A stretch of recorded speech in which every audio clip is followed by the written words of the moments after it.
Hello, people! Hello, hello, hope you're doing well. We're about to continue Resident Evil 2. Had a little break from this, played some other stuff. Tonight we're gonna try and beat Claire's B scenario. Let's not waste any time, let's just hop right into it.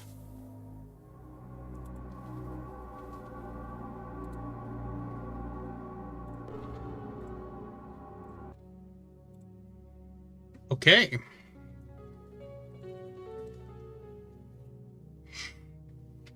So, what the hell are we doing? Alright, the cogwheel. Yeah, okay. This is the problem with playing a game like this, and then taking a break. Always means you have to, like, recontextualize yourself with what you're actually doing.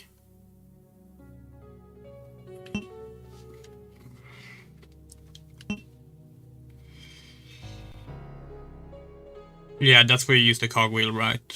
Yeah.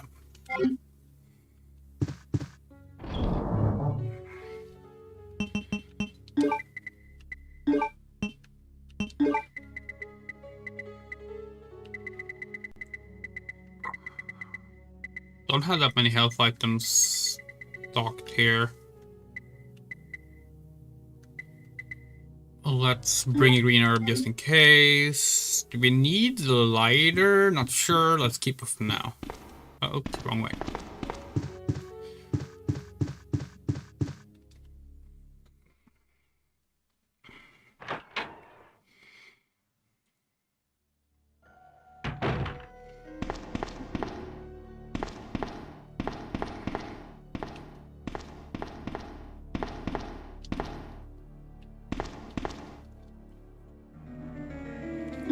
Don't like us having one box in the inventory, but there's also a risk that we just leave that herb in the corner for the rest of the game otherwise.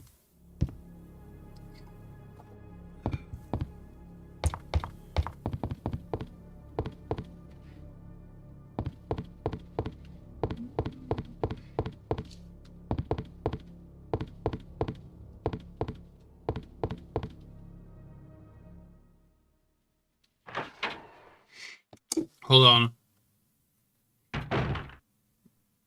The Hollywood Horror Museum just added us on Twitter. We need to go school them. Because they got details wrong.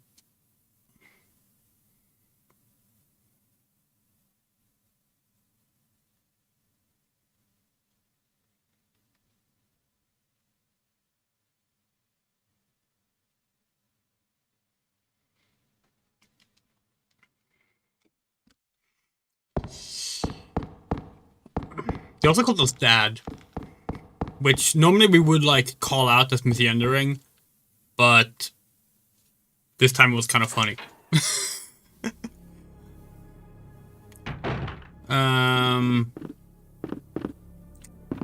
This way.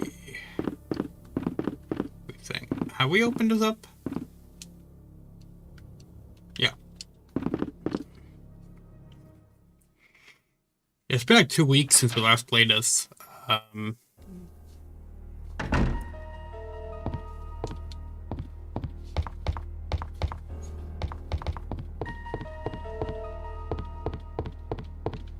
We took a little break after the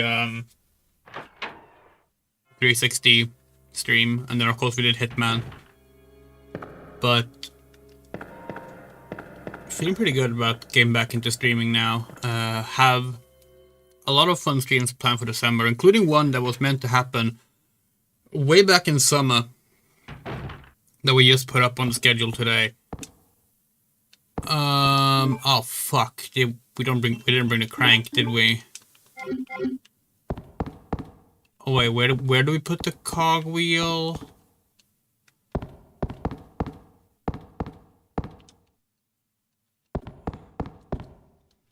Wait, is this not where you use the cogwheel?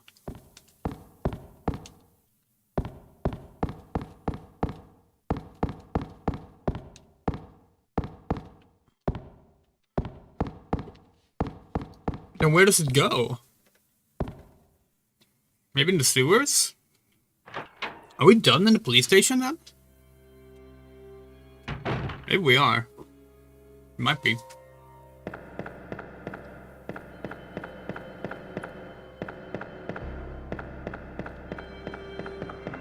Yeah, guess we are. Okay.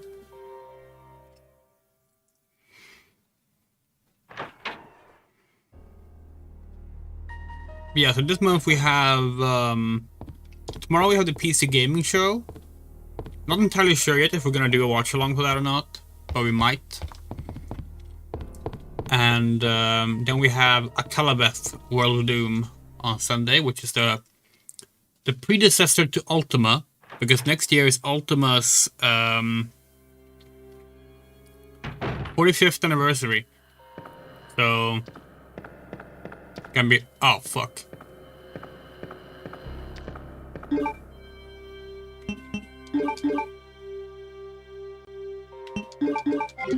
Actually, fuck this. We're just gonna walk around it. But yeah, next year is Ultima's 45th anniversary, so we're gonna be playing through a bunch of Ultima games.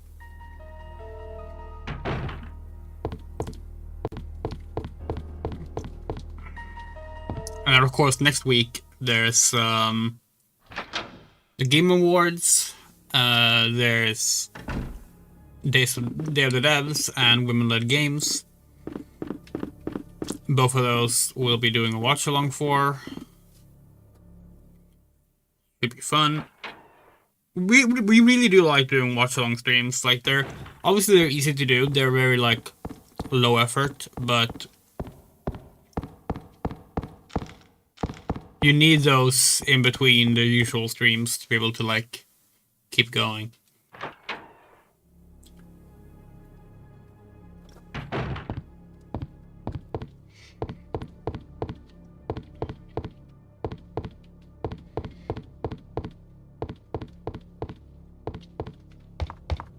Hello, Miss-san. But yeah, so the Ultima streams. We were gonna start with the Ultima streams earlier this year. So they've been, like, planned for a long time now. And we specifically want to do the original release versions of most of the games. Not all of them, but most of the games. That means dealing with Apple II emulation. So that's going to be interesting. Also looking into maybe playing the original Wizardry as well, because that's also celebrating the 45th anniversary next year. Hello, Lisa. How are we? We're mostly fine today. We've been very tired. November was like the worst month on so many levels. But we're feeling a little bit better, a little bit more energized now after November's done.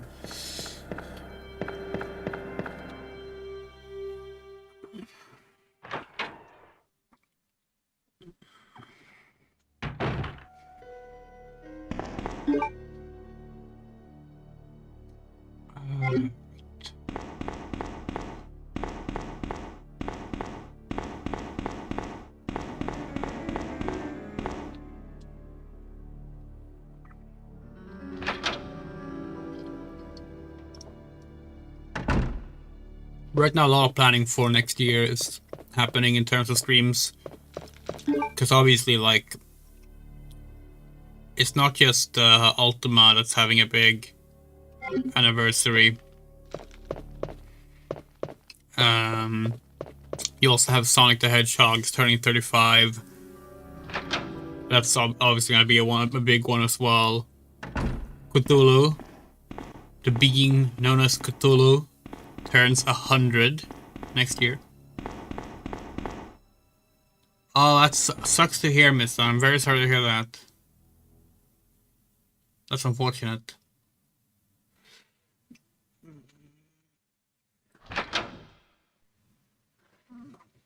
Resident Evil, of course, is also celebrating its 30th anniversary. Yeah. Next year, so there's that. Is this the way down? Oh, that's the way out. Hold on. Where are we going? Where does that go?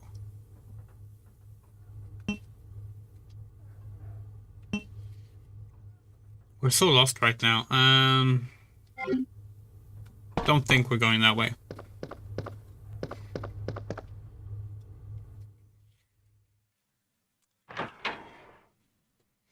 Yeah, lots of game anniversaries. I mean, game anniversaries happen every year, of course, but a lot of the ones that we care about are happening next year, which is always both fun and stressful because we really like doing things for anniversaries.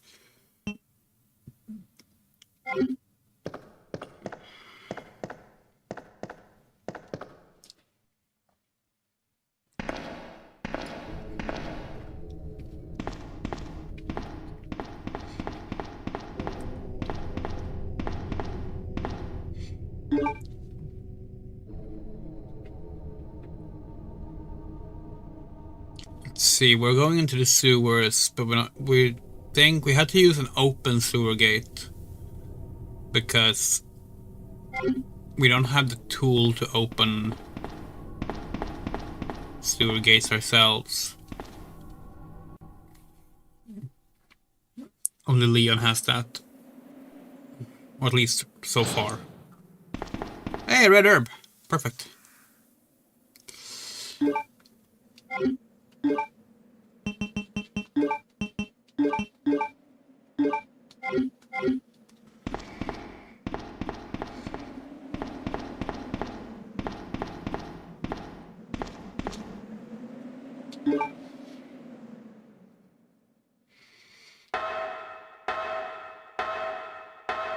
We also want to get back to Dragon Age and Oblivion. Took a break from both those, and Final Fantasy. We took a break from all three because we played them too much in a short time burst, so I kind of like... Oh. Recently I attended something called Retromania. They sold lots of retro 80s and 90s stuff. We get infreaks who worked as cosplay. That's awesome! Where and when was that? That is so awesome! Can't believe we missed that. That sounds great. Okay, let's see. We're gonna put away this. I think we need a lighter. November North Shopping. Okay.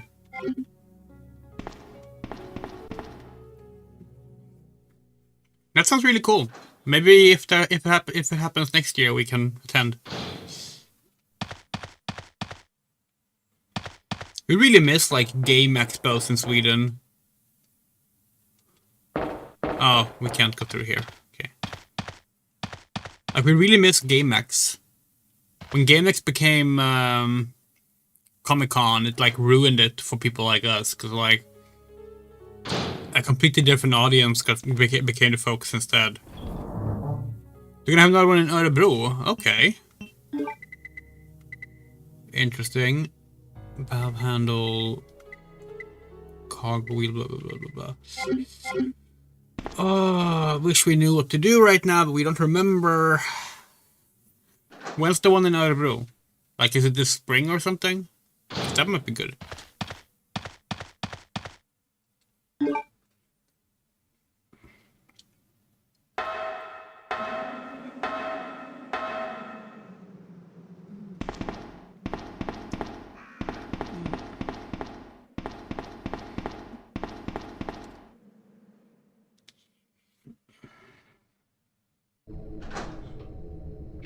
We're playing a new role-playing game tomorrow. We're gonna join some friends and in a session of Goblin with a Fat Ass. And then we're gonna also start prepping out. We're gonna GM a Call of Cthulhu game, which we're very excited about. Haven't played Call of Cthulhu in like 15 years. Yeah, 15 years sounds right. And that is hands down one of our favorite tabletop role-playing games.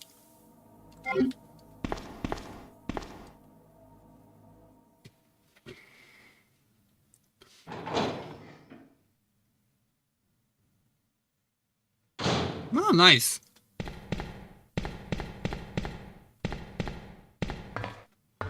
We can't get in here. Where are we supposed to... Oh. Oh.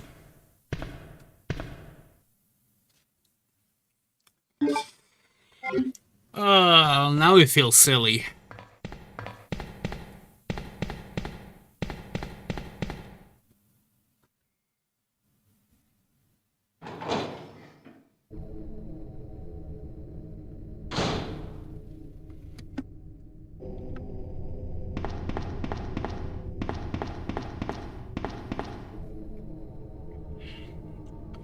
Is there a save room down here so we can pick up the cogwheel? I think there should be, like in the rooms over here.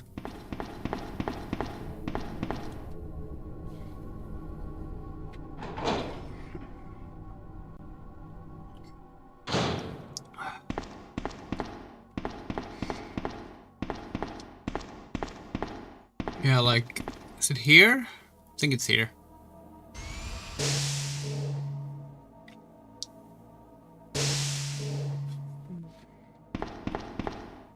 No.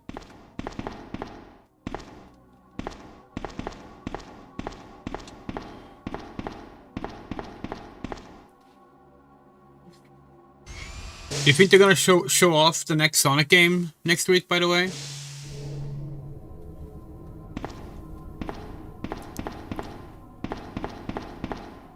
A lot of people are betting on it. Sonic has been showing up at the Game Awards a lot recently.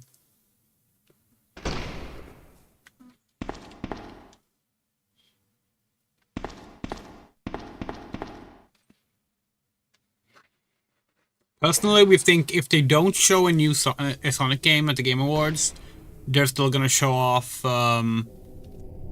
what's the next Crossworlds DLC? Is it Turtles that's next?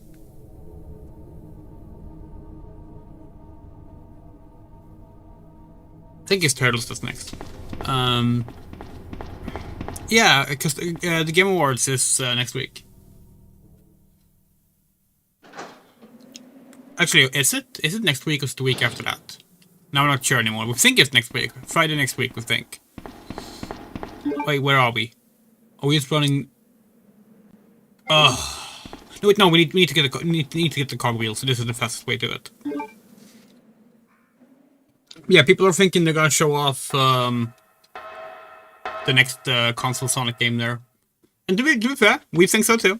It sounds very plausible. Of course, there's always the risk that it's just gonna be a super short teaser that tells us nothing, like they've done before. But it'd be cool to show off something more substantial. Especially as someone who really hated Sonic Frontiers, it would be nice to get something to actually chew on, you know? And not just, here's some environments and Sonic's shoes running for a bit. Which is basically all we had for Frontiers for like almost a year. Back when it was called Sonic Rangers. You know what Sonic could run faster Olympics? I mean, the answer is just to make it possible to play as him. Don't think there's like an actual diegetic explanation.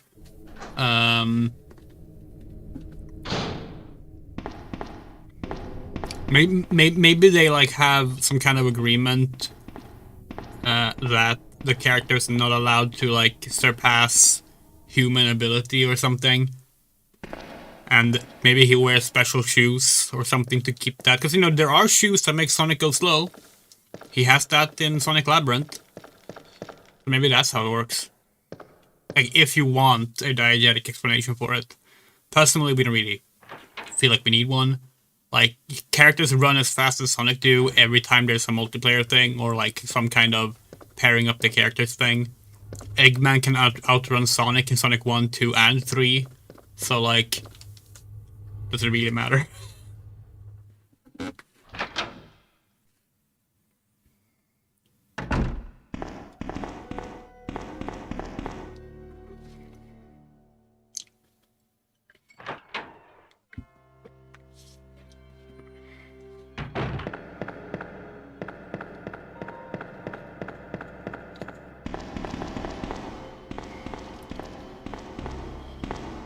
Should we take care of the liquor up there so we can use the shorter path? Let's do that.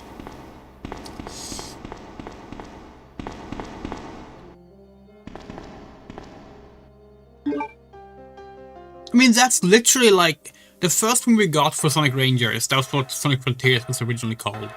Was just a forest and Sonic shoes running in the forest for a bit, and then he like did like a little circle to do the whole like drawing that you can do in Frontiers.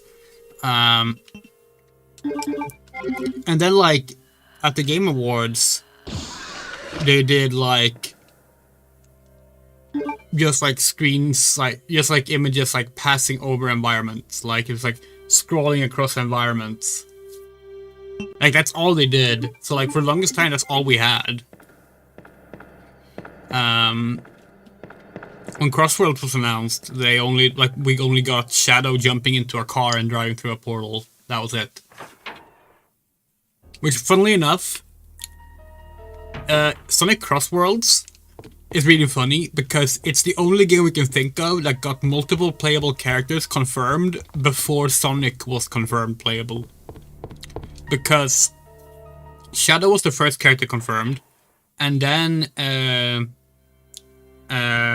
Kathleen O'Shaughnessy, I think that's how you pronounce it. It's Colleen O'Shaughnessy. It's Colleen. Confirmed that she had recorded lines for Tails, and we think like Cream's voice actor also confirmed it. So like multiple characters got confirmed before Sonic was confirmed, which is kind of funny. If they're gonna do like a very short teaser, it needs to at least show something that we haven't seen before. We think, like, for example, let's say they're announcing an Amy game, not gonna happen. But let's pretend they're announcing an Amy game, but they can't show any gameplay yet. They can only do a very short few seconds teaser. Okay, have her like leg step into frame. You can see that it's a different boot and dress. It's a new outfit. And then, like, the hammer hits the ground. And in the environment, we see something that's of importance, but that we don't know what it means yet. Like, you know, a tower, or, like, a building, or something. So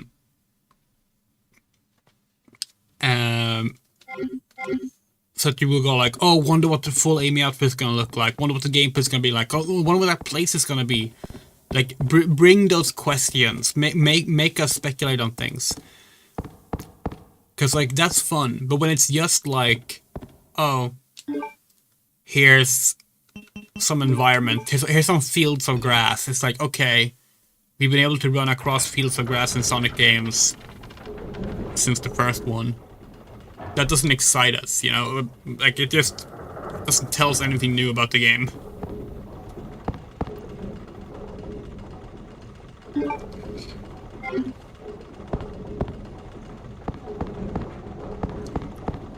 Like, obviously for the Crossworlds teaser, the new thing was, hey, Shadow just drove through a big portal.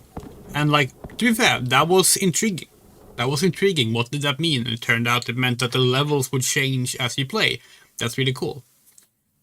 Are there any games I explore the world blazes from? Sonic Rush Adventure. That's literally the only one. No other game takes place in the Soul Dimension. And of course... Oh, motherfucker!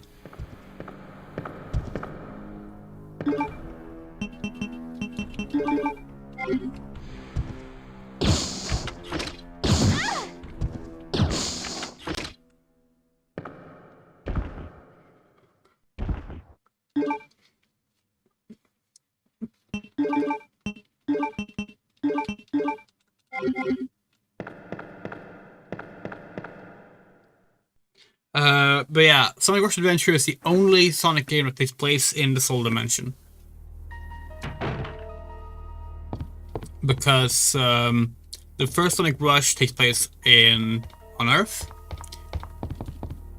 and none of the levels in Cross Worlds take place in the Soul Dimension either. Although one of the locations places looks like the Soul Dimension. It's the Coral level. So maybe that's the Soul Dimension. It could be. But of course, Cross Worlds take place in virtual environments, so it doesn't really matter.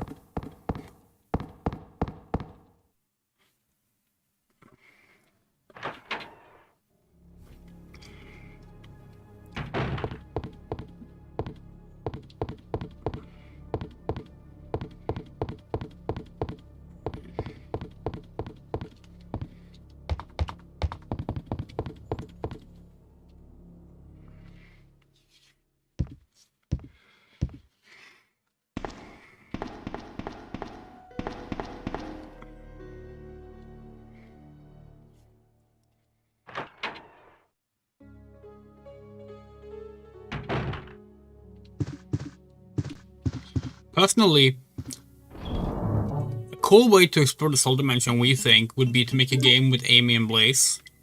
And then you can even have it so like, if you don't want to do like two different gameplay styles, because that obviously makes the game twice as hard to make. What you could do is, you could have it so, you can have like the Avatar gameplay from Sonic Forces. Oh, sorry, the Avatar Sonic gameplay from Sonic Forces. Where like, Amy and Blaze are basically like being controlled at the same time, but like when you want to go fast, you like Blaze like takes the lead, and when you want to do combat, Amy takes the lead. I guess Sonic Heroes might be a better comparison there. I mean, we said it for a while. We want them to do a Sonic Hero style game, but like you only play as the girls. Like give the girls their own game. If you can't give a single girl their own game, then make a girl game with like Blaze, Amy, Cream, Marine. Like, just give them their own game then. At least one.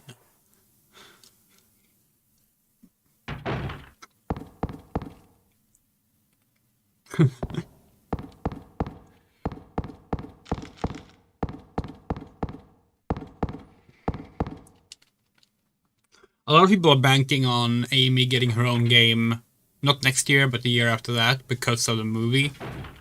Personally, we doubt that SEGA would release a tie-in game to the movie in spring and make it like a big game the way they did for Shadow.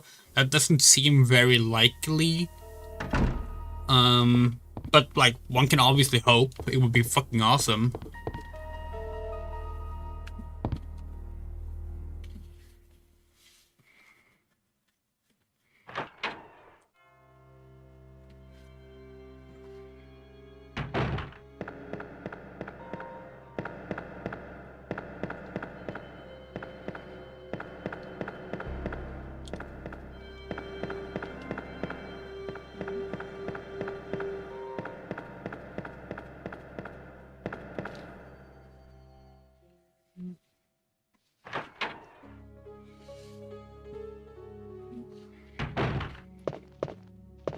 Oh, there was a fucking box here. We could have just saved time by not going back.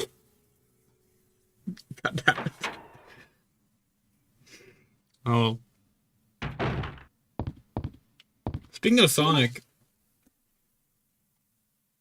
I found this the other day. This is our original 1991 Tiger Electronics Sonic game. We've had this since we were a kid. Tiger Electronics did games like this for Sonic 1, 2, 3. They might have done one for Sonic and Knuckles as well. They did one for Sonic Adventure. And maybe one for Spinball. I'm entirely sure. Maybe it was 3D Blast. It was one of the spin-offs, like, at least. Yeah.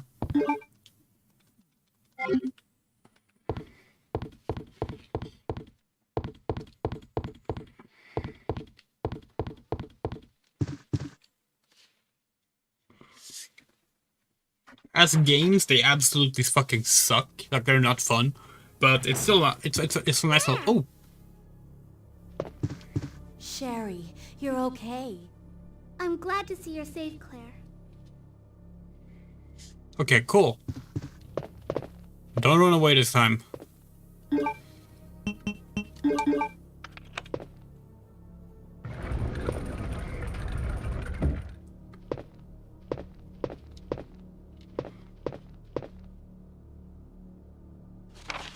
Mail to the Chief.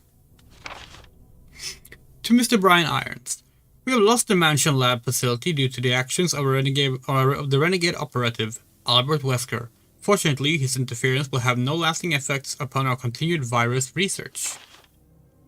Our only present concern is the presence of the remaining STARS members, Redfield, Valentine, Burton, Chambers, and Vickers. If it comes to light that the STARS have any evidence as to the activities of our research, dispose of them in such a manner that would appear to be purely accidental. Continue to monitor the progress and make certain their knowledge does not go public. Annette will continue to be your contact throughout this affair. I had deposited an amount of $10,000 to the account for your services this term as per our agreement.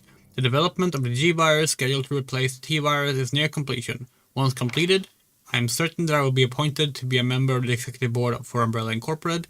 It's imperative that we proceed with extreme caution. Redfield and the remaining STARS members are still attempting to uncover information on the project. Continue to monitor their activities and block all attempts to investigate the underground research facilities. We have a problem. I have received information informing me that Umbrella Headquarters has sent spies to recover my research on the G-Virus. There are an unknown number of agents involved. They must not be allowed to take this project away from me, as this represents my entire life's work. Search the city thoroughly for any suspicious persons, detain any such individuals by whatever means deemed necessary, and contact me immediately through Annette. With these precautions, any possible threats should be eliminated. I will not have anyone... I will not allow anyone steal my work on the G-Virus, not even Umbrella. They gave him, like, $10,000. That will, like... He can get a single Guinness World Record for that.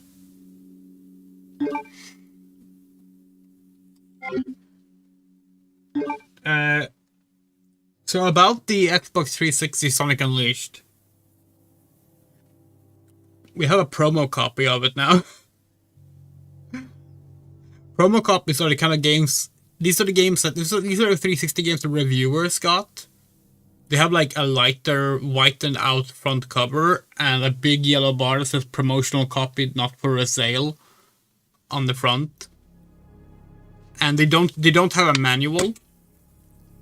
And the disc is just a boring white disc, but it's the same game. It is the full game. This is our Sonic Unleashed 360 copy, because the original one we had when it first came out we sold.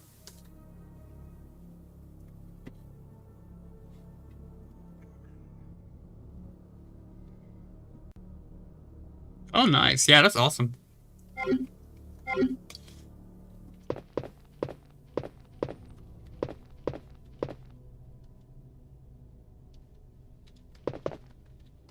Claire! I'm going down there. Stay here and wait for me, okay? What? No. Take her with you. There's a rapist police chief who was ready or maybe even have killed your brother here. And he's currently going on a killing spree because he wants to kill all the remaining humans in the police station. Do not leave the child there.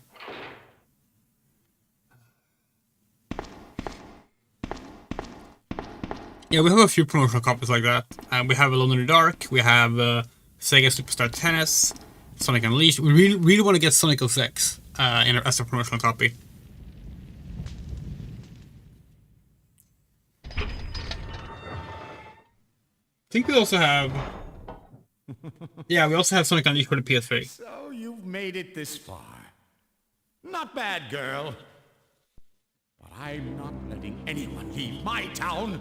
Everyone's gonna die. Calm down, Chief. What happened? Shut up!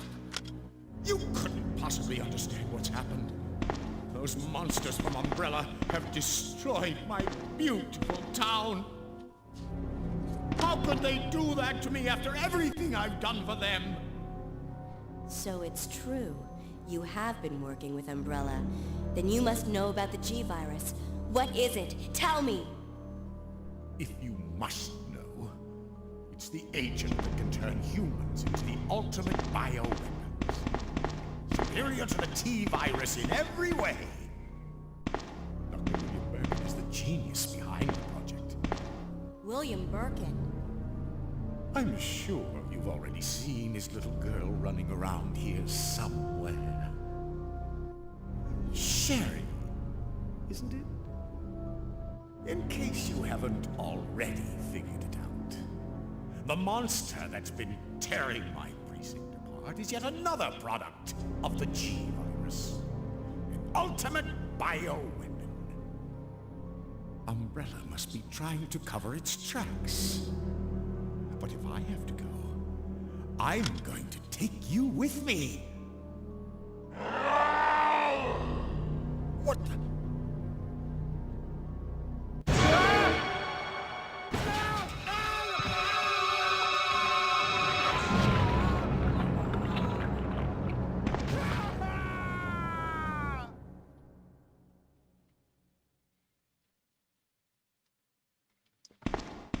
Oh well.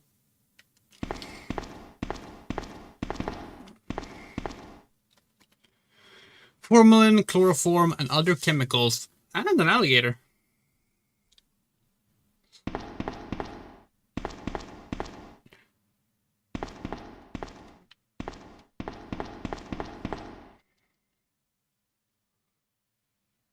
More acid around.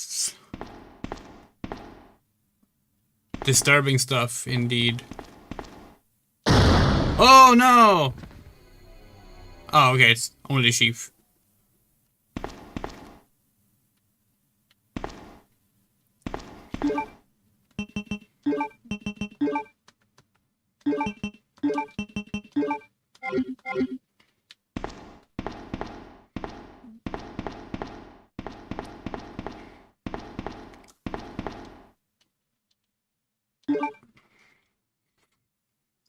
It really makes no sense to go down after that happened, but like... Oh well.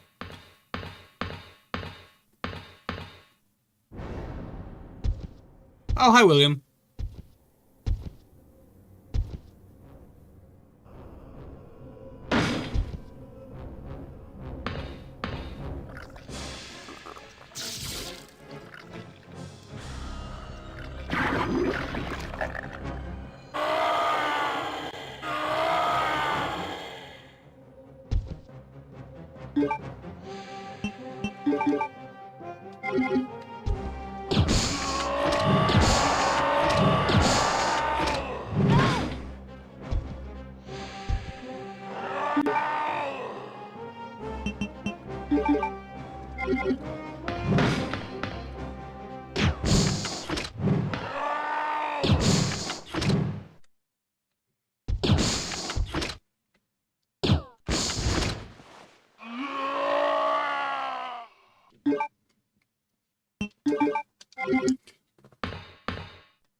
That's the fight with William we thought we were gonna have in Leon's scenario, because that's what we remembered.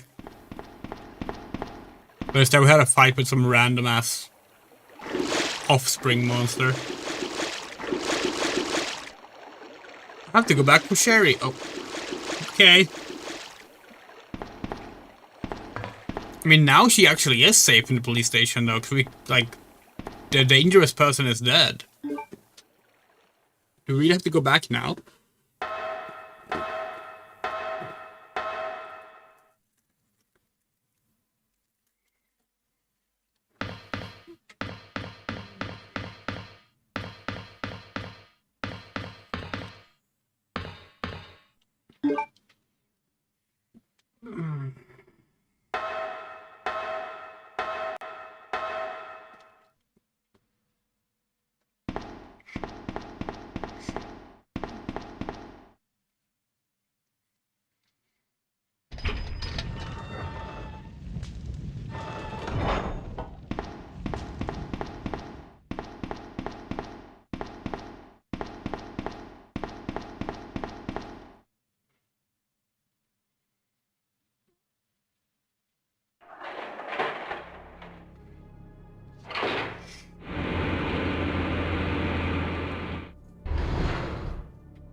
Claire, you came back! I can't believe the man who developed the G-Virus is actually her father. What's wrong, Claire? It's nothing. But I think I found a way out of here. We should be able to find someplace safe if we can just make it out of town. But... Don't worry, I'll protect you. I promise. But you have to make sure you don't leave my side.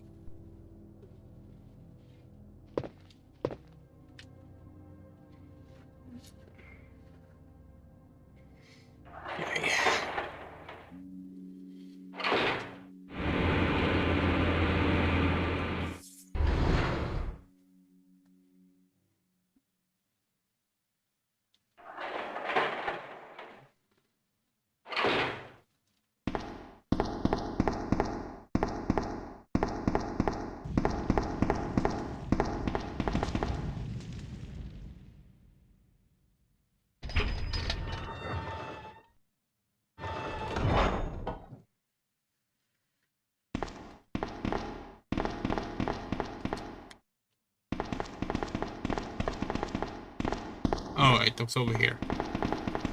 Yeah, don't mind the dead body. Sherry, it's fine.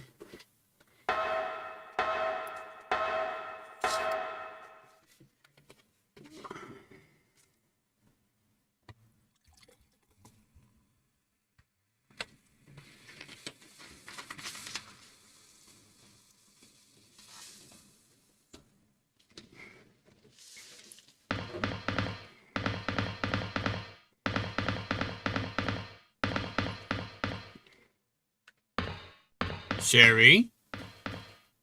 You okay?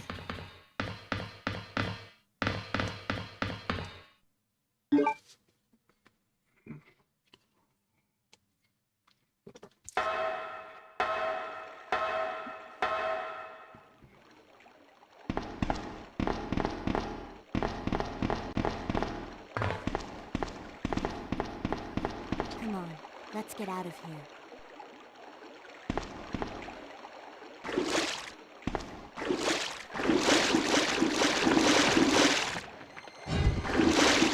Oh no, Mr. X. Claire?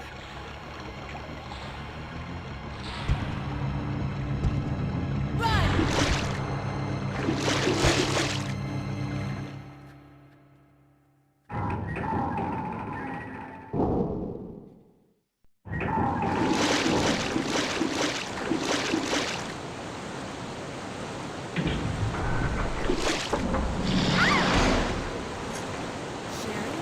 Where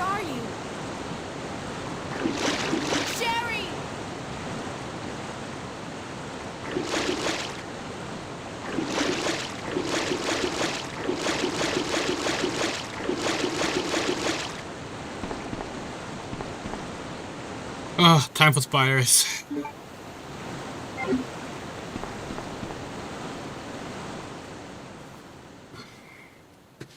Time for us to not look at the screen that well. Okay, not yet, apparently.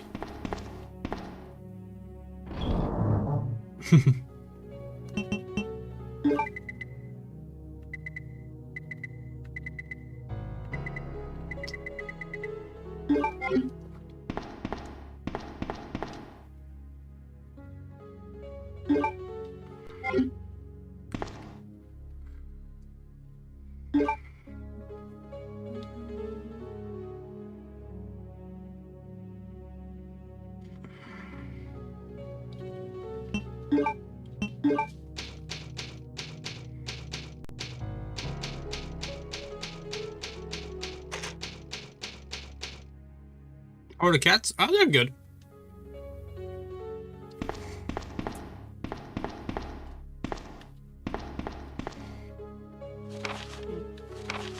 On the first and third Wednesday of the month, I achieved me. Yeah, well, we read this during Leon's scenario. I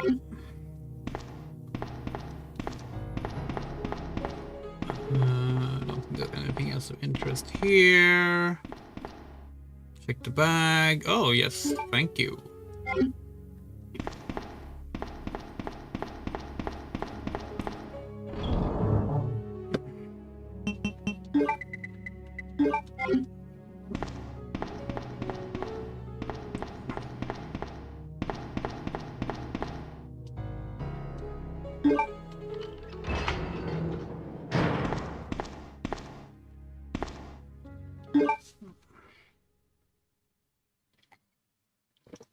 Yeah, the cats are doing great.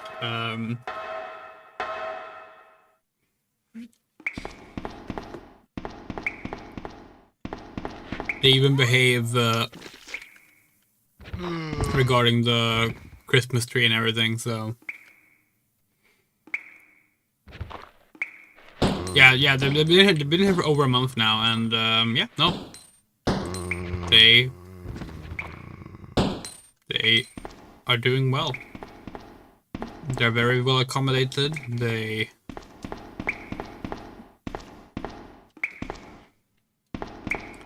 seem to like it here. There's really nothing interesting to report. Like, they're cats. They have a good time. They're mostly behaving. They sleep in strange places. Like cats do. Okay, now it's time for the spiders, right?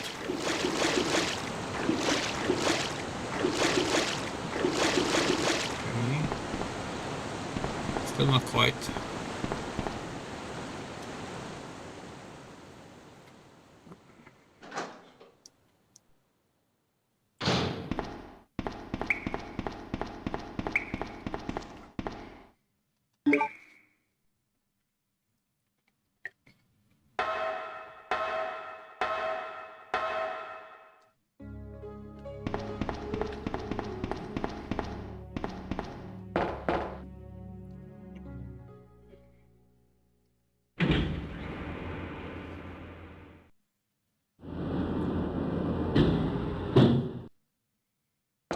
Oh, hi, Leon.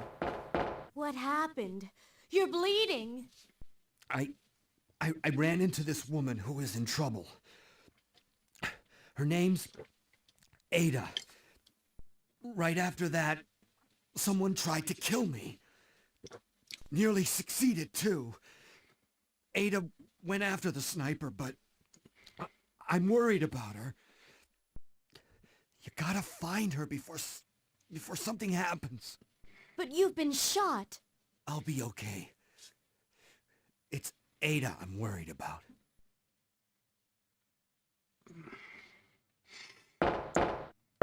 Yeah, we put up the big one this past week. And nope, they've been doing well. I mean, they're old cats. They're probably used to this stuff. I at first we were like, well, probably can't have any like presents under it. We probably can't have any baubles or anything like that. But no, both were fine. They have not like done anything bad with the Christmas tree.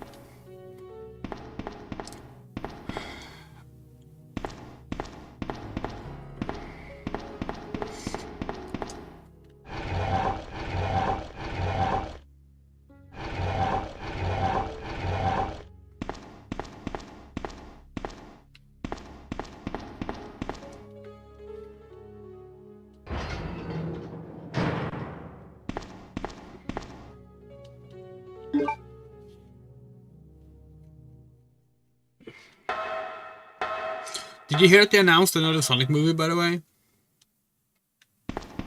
They're very coy about what it is so far. It's only been referred to as a Sonic Universe event movie. Or event film. Like, no other words have been used for it. So, like, no one really knows what that means yet. Some people think it's gonna be a shadow film. Not impossible, but we don't think that's how they would announce it if it is.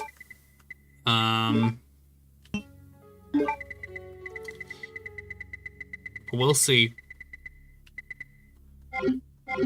It's but yeah, another Sonic film is coming out December 2028. That's the year after Sonic 4. And it's not Sonic 5. Like, they specifically like announced it as like, well, I mean, I guess technically it is Sonic 5 just in terms of it's the next film, but like, it seems it's not gonna be like, it's gonna be like either some kind of spin-off or some kind of like team-up film or something like that. But we don't know the specifics yet. We're hoping personally that it's gonna be like Sonic Adventure, you know, like they're gonna call it like something else, and it'll be like, oh, all the characters so far team up to fight like a big threat, like the Avengers films, but with Sonic characters, and like they have like a large cast, and Sonic is not like the main protagonist necessarily. That could be cool, but we don't know yet.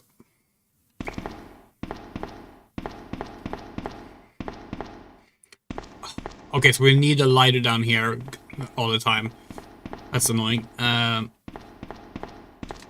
But yeah, we're guessing they will not tell us what the film is until like marketing is starting for Sonic 4.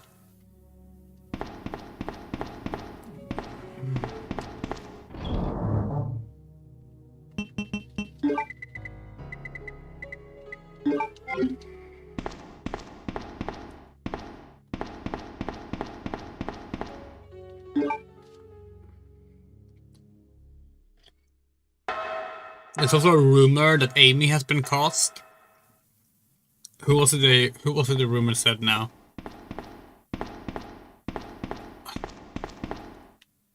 I don't remember. Off the top of our head, we don't remember. It was a celebrity casting though. But like every time there's a rumor, that's what they are, and like we don't really trust any rumor about Sonic 4 right now, because like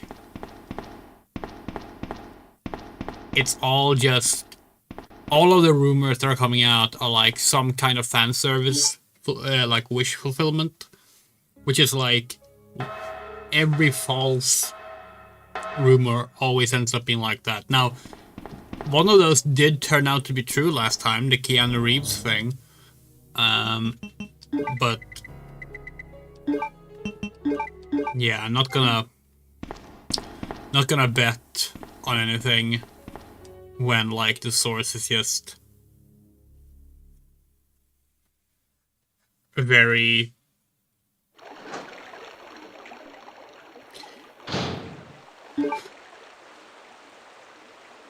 When the source is not something we trust, you know?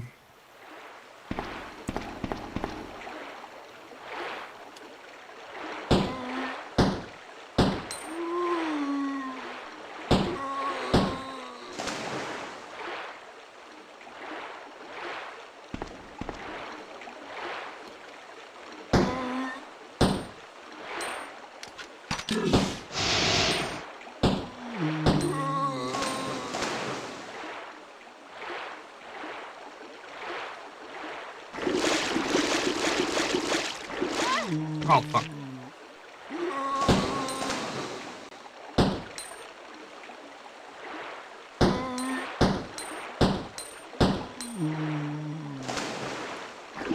A year and 4 months. But yeah, very excited to see what that ends up being like.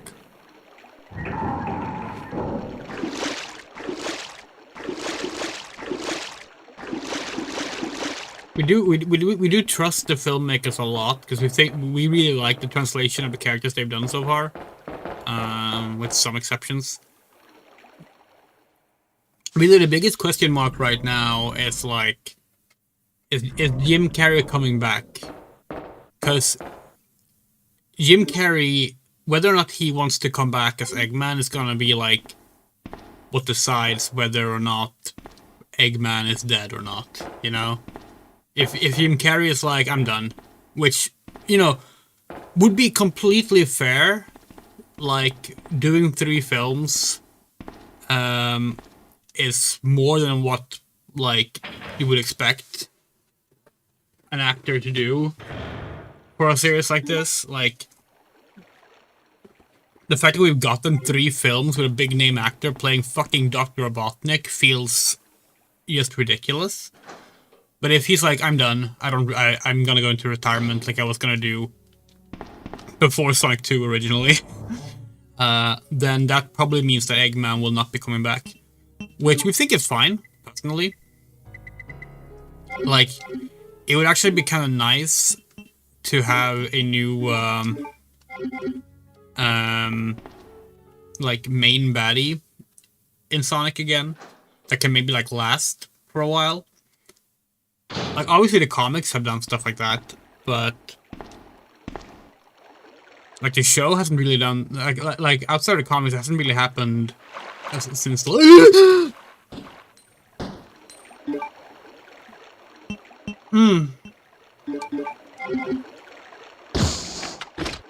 Okay, it's time for spiders. Oh.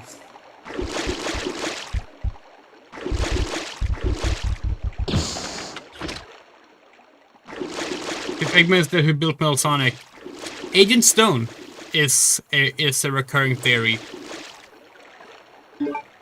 and we love that theory.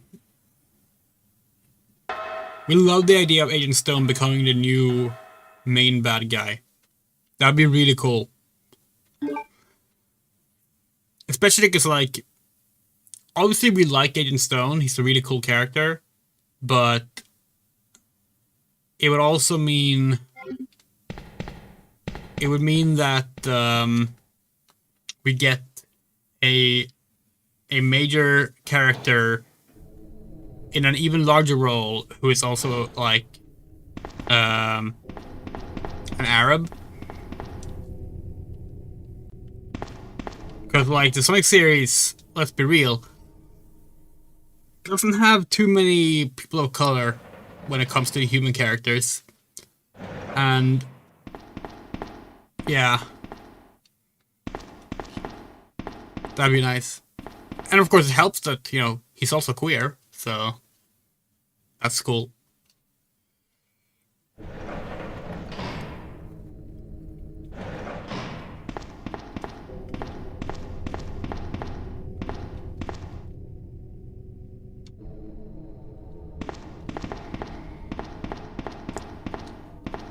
But yeah, the popular fan theory would be that, like, after Eggman died, Agent Stone became basically the new Eggman. Which we think would be a really cool way to do it.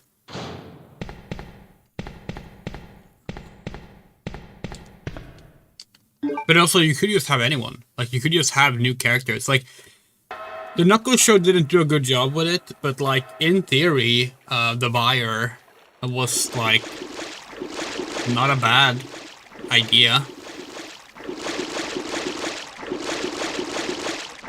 Like, a guy that previously worked with Robotnik and, like, helped define his tech and therefore can build a lot of the same things and use a lot of the same things. Like, that's cool. We like that. It wasn't used well, but, like, you have the building blocks there for a good character.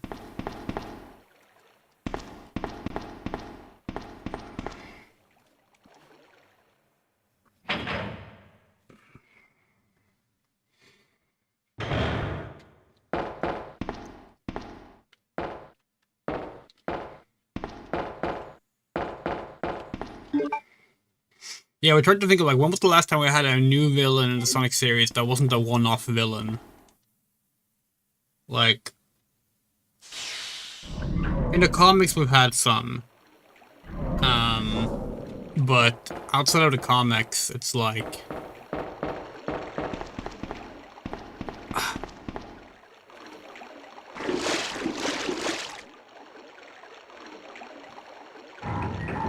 Probably Sonic Underground? You know? Might be the most recent one. Even then, in Underground, Robotnik was still, like, the main antagonist.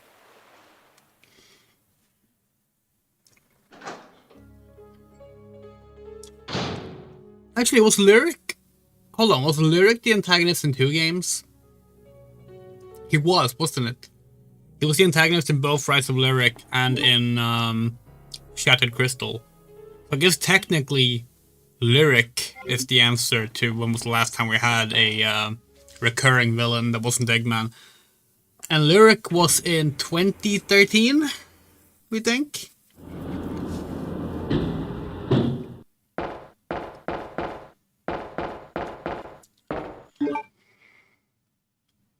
Okay, Leon, just so you know we said we were gonna help you, we ended up going the wrong direction and did anything else except helping you. But now we're gonna help you and find Ada.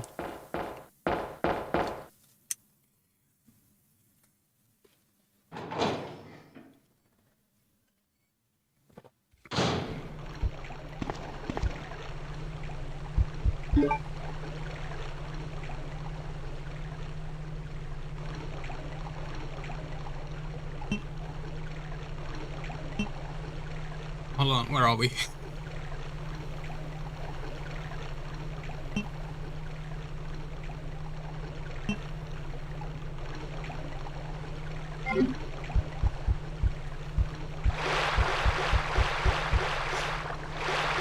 Oh, right. Right, the fan.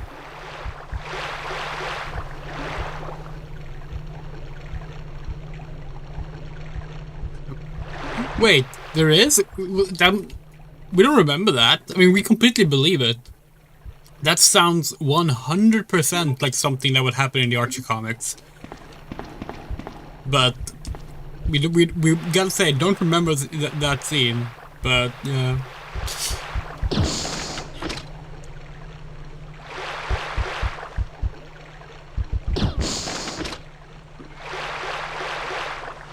Yeah, the Archie comics are wild. Not as wild as the Sleepaway comics, but because they ran for longer,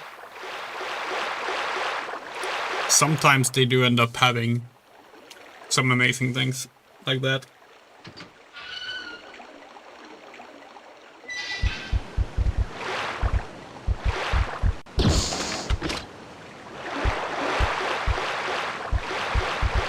Oh.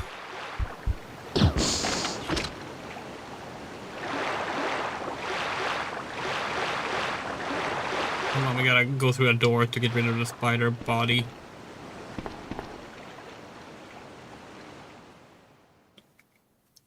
We're so glad that apparently Resident Evil 8 and 9 does not have spiders. Or at least 9 won't, but don't know about 8. I think 8 doesn't. Oh, hi, Annette. Are you alright? What happened? Get away from me. You just want my husband's G sample, don't you? But no one will take that away from me. No one. Husband?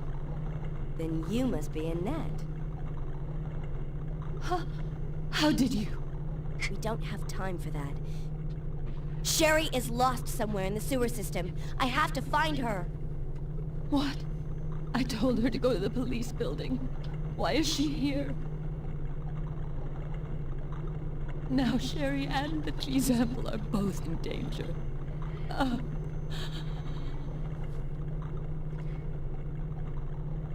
What did she mean by that? Does Sherry have the G sample?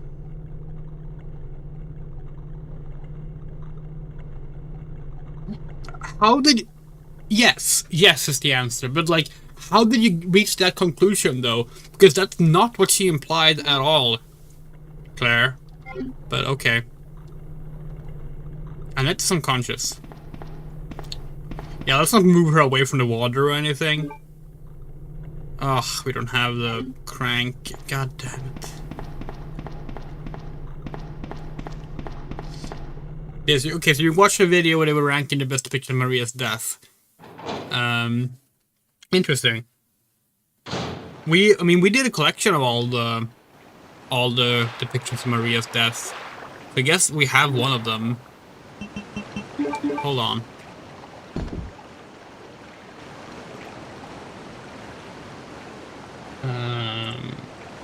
Sonic pictures. Blah blah blah blah blah blah. Where's the Maria death collage? Here it is. We have this. This is the Maria death collage that we made for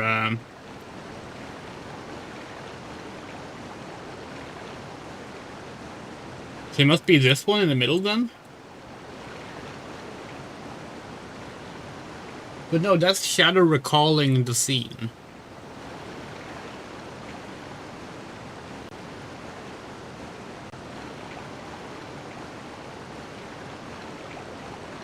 When did that happen? Have we missed one? Huh.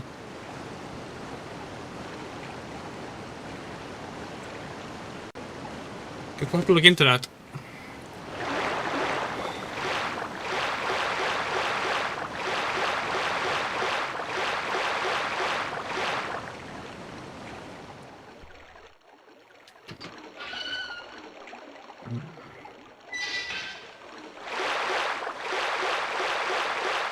Oh yeah, please do. Just send it to Messenger or something.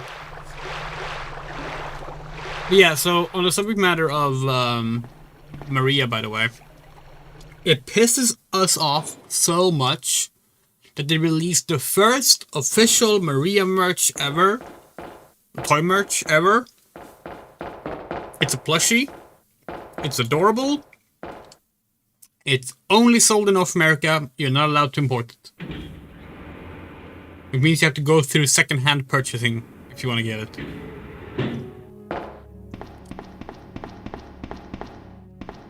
And we think it's also a limited edition, so it's like, fuck you. We've seen so many people that share like pictures of their Maria plushies now, and it's like, yeah, we also want to do that, but like, literally fucking can't.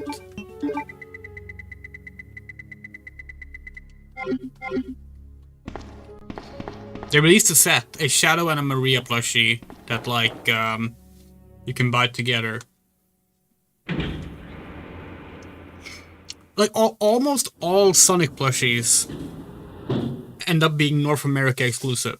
It's ridiculous. All the like the only Sage plushie, America exclusive.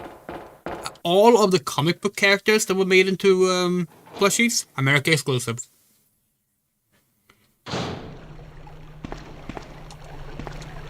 It just absolutely fucking sucks. It's like, it's 2025, current year argument. Like, why the hell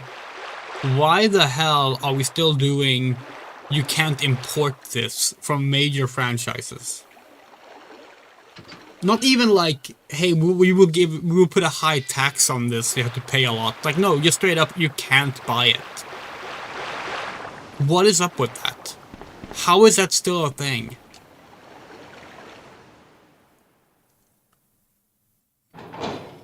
We hate it. Same thing with the Agent Stone toy. Same thing with the Gerald Robotnik toy. Those waves of Yak-specific toys never made it, at least to non-UK Europe. So it's like, okay, fuck us, we guess.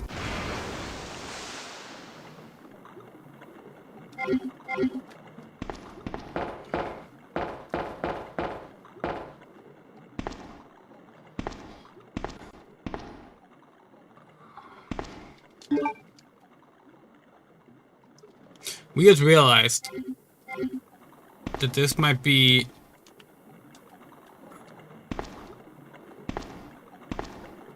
This is where we, this is the same for the crocodile with Leon.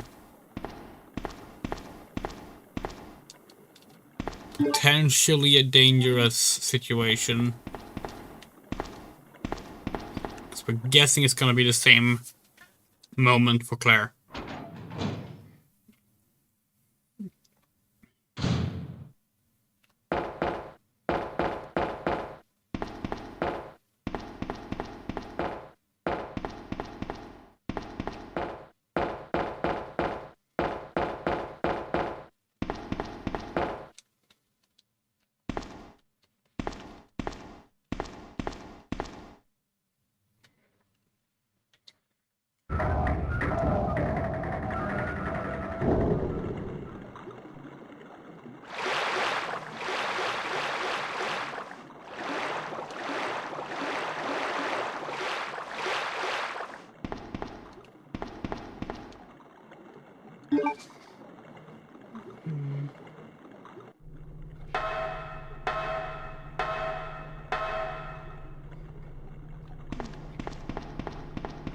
Speaking of Shadow and Maria, by the way, Spotify Wrapped dropped today. Our most listened song is Without You from Shadow Generations. 146 listens we think it had.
What happened to Annette's body?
%90 of what we sing is sad music.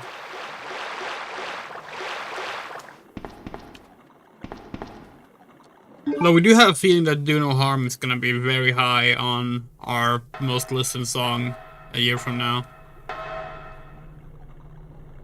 Although whether that song is happy or sad is up to interpretation.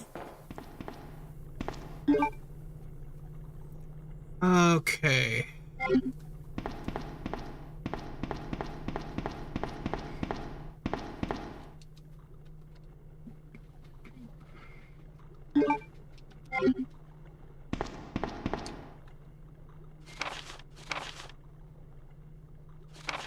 Already read this in the Guns campaign. Do No Harm is, yeah, Do No Harm is so good.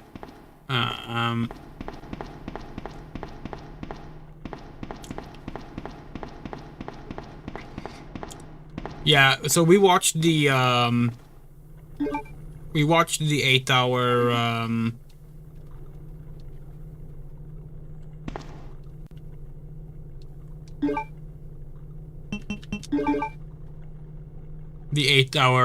cast commentary on Do No Harm. In fact, we watched it all in one night, not being able to fall asleep. But in that one, they go through the creation of the song, and it's really, really, really interesting. There's so many hidden Easter eggs in it. So like now we can no longer like listen to that song without hearing all the hidden voice lines in it.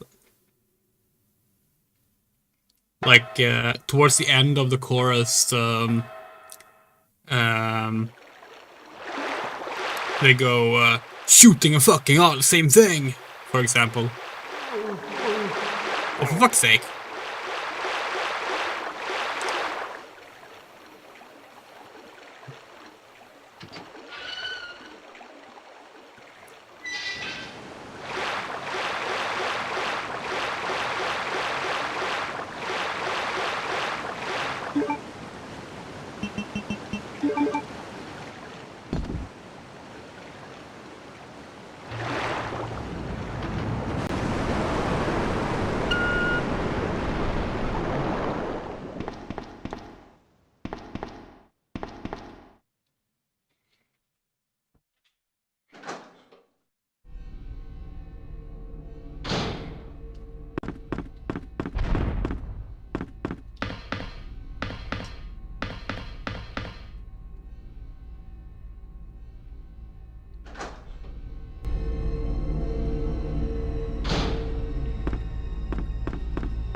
Sherry, you're okay.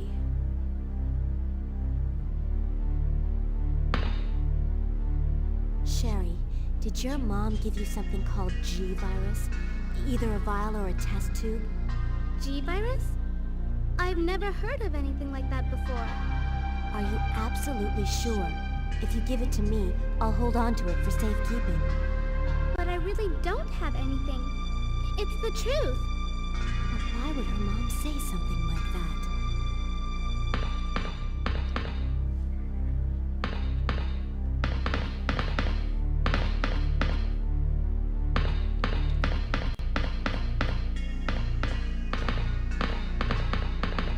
Just gotta point out again that what Annette said was now both the G-virus and Sherry are in danger, and Claire took that to mean Sherry has the G-virus. Even though the only information Annette found out there was that, like, oh, Sherry's also down here, and she was already implicating that, like, people were, like, trying to get to the G-virus. So, like,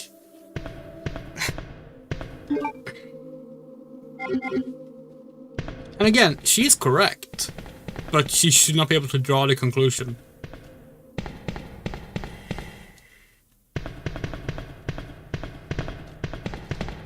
You can't run, because then Sherry will fall behind and start sitting.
Let's see. When we were at Tetramania and I bought Sonic Mario Olympics, the guy sold us said it was a good choice. It's a fun game.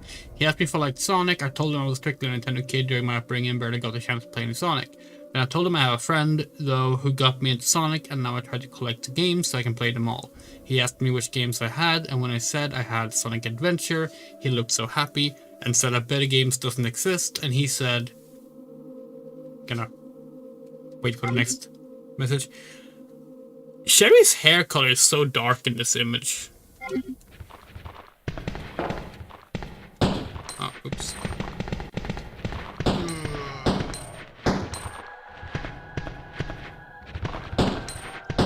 Shao Garden is better than Pokemon, and oh my god, the music, live and learn.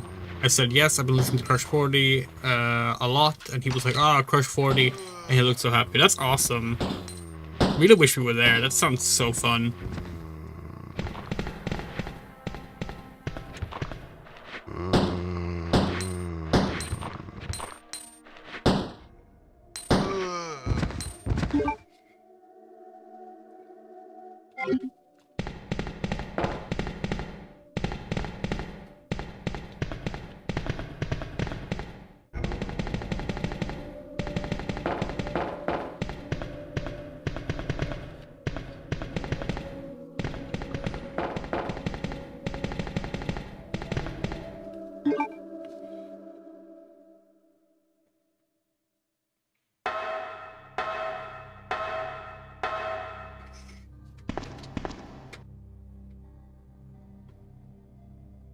Sherry, wait here.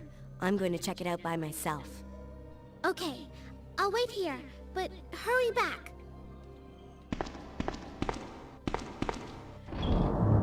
Okay, let's see.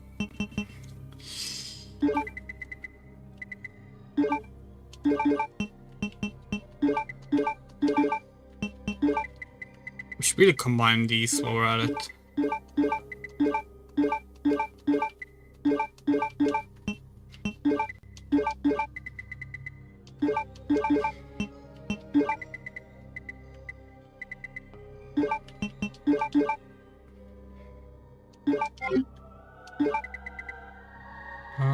Yes.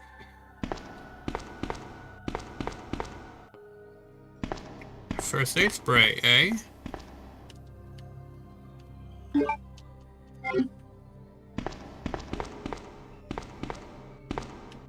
Ah, fuck, even more of these two sort out.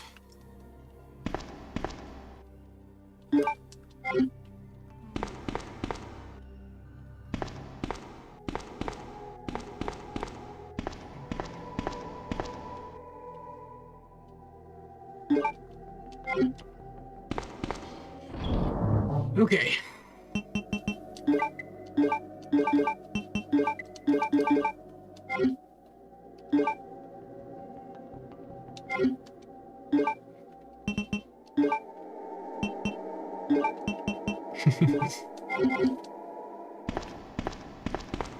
Like Adventure is legit like some of the best games you'll ever find though. Like both of them.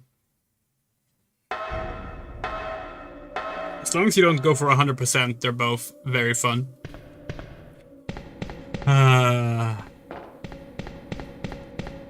We're gonna go back to 100% Sonic clears at some point in the future, but goddamn, Sonic Adventure 2 was something. And technically we haven't actually completed that.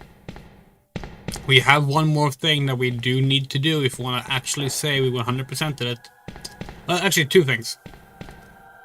Just we still have a bunch of shell stuff we haven't gotten, but also we didn't get A rank on Green Hill Zone.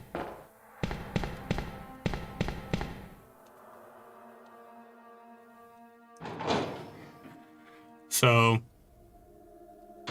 could argue we have to actually go back and finish SA2 properly with one more stream.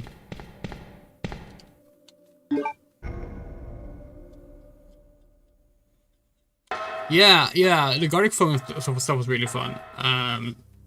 We're trying to find another game that would work well for that.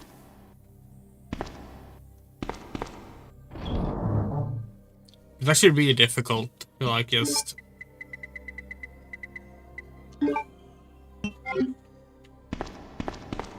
find the right games, you know. Because you want something that's both fun to play for a long time, but also where taking a break to do something else for a bit and then going back to it feels just natural in some way. Sonic was really good for that. And maybe if we get Sonic 06, which has a similar setup, we could do it. But yeah.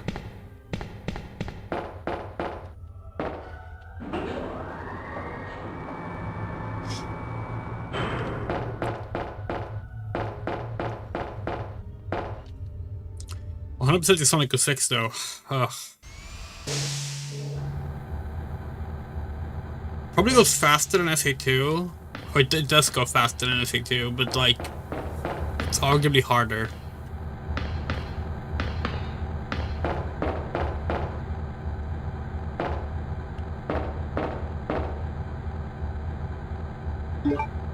Control panel key, okay. Oh no! Mr. X is here! We're gonna watch him walk all the way and destroy the camera!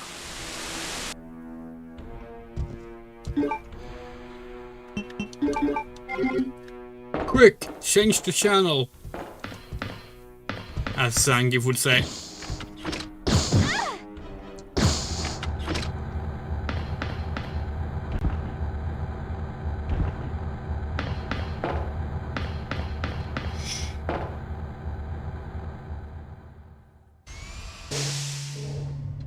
It's still amazing how the fucking Street Fighter live action film has one of the funniest fucking lines in cinema.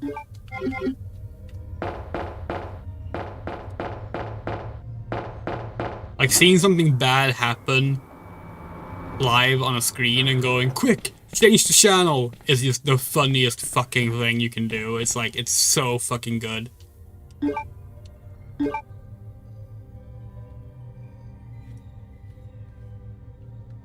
Vacant Factory.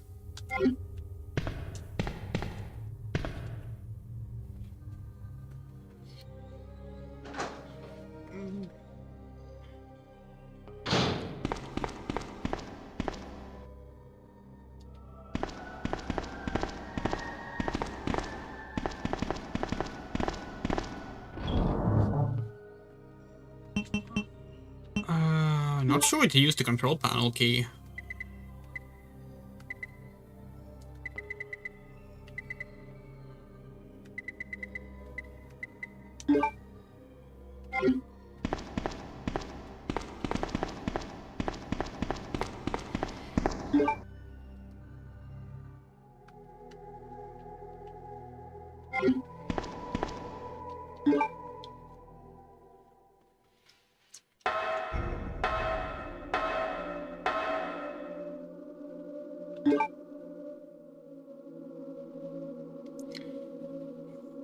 Can we use the lighter to ignite a flare? On the flare thingy? Maybe?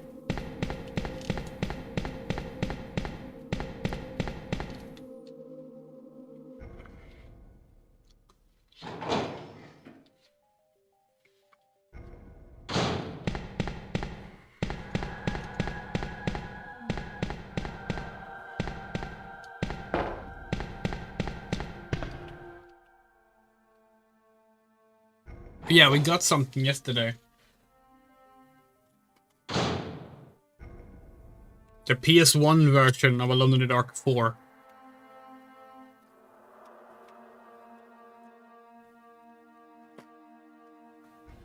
Now we have every version except the Dreamcast version, which is also the best version in our collection.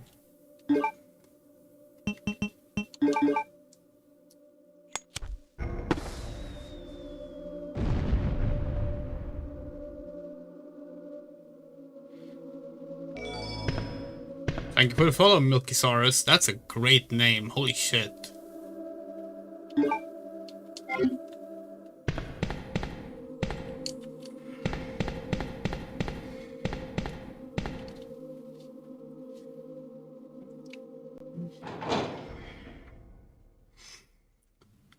Speaking of dinosaurs, there's been a few interesting paleo finds recently. First and foremost, the horn on the technically it's not a horn, but like the comb on Parasaurus most likely was scaled the same way that the rest of their bodies were, rather than it being like a keratin sheet. As we previously thought. And also the first hoofed dinosaur finds have also happened.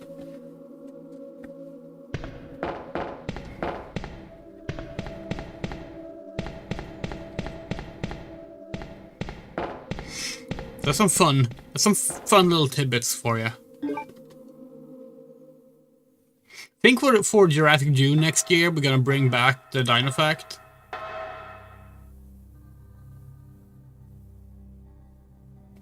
Yeah, no, the first. Hold on, we can actually bring it up. We can bring it up. Hold on. Let's bring up the find. Now, obviously, like as with anything, if something is found, it's still obviously far from finalized. This is a very slow-moving research field, but basically a mummified dinosaur carcass. Let's see, it was found in where was it found? Where was it found? Why doesn't it say where it was found?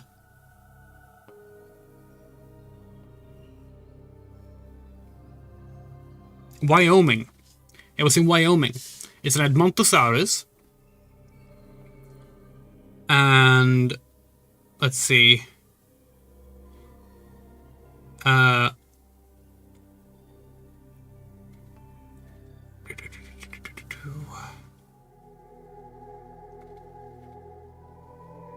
Crest spike. Blah, blah, blah. Here we are. Okay. The most unexpected discovery came from the larger mummy's hind feet. The dinosaur had hooves. The lips of each of the 3 hind toes were enclosed in a wedge-shaped hoof with a flat underside similar to that of a horse. To confirm what those feet looked like in real life, the researchers combined CT scans of the mummified feet with 3D images of the best preserved duckbill footprints from the same time period, carefully lining the bones and soft tissue impressions. With this information, they produced a detailed reconstruction of the hind foot, unlike the forefoot, which makes the contact with the ground only through its hooves. The hind feet also include a fleshy heel pad behind the hooves. And yes, that is a first. This was found in... Well, it was published in Science last month? Yeah, 2 months ago. October 23rd, 2025. By Serino et al.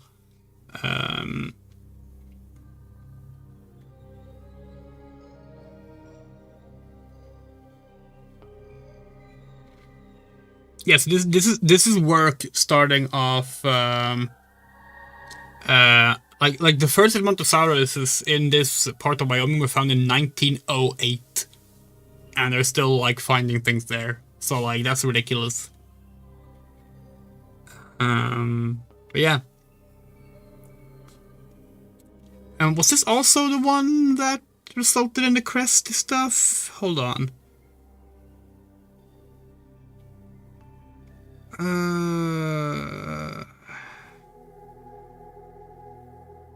No, this is not the one I talked about. Okay, hold on. Parasaur.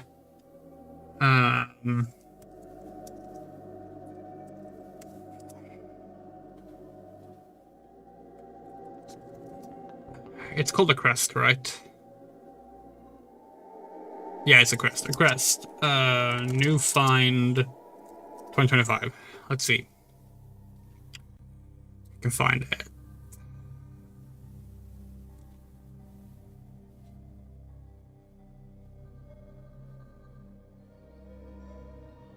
Person scaled.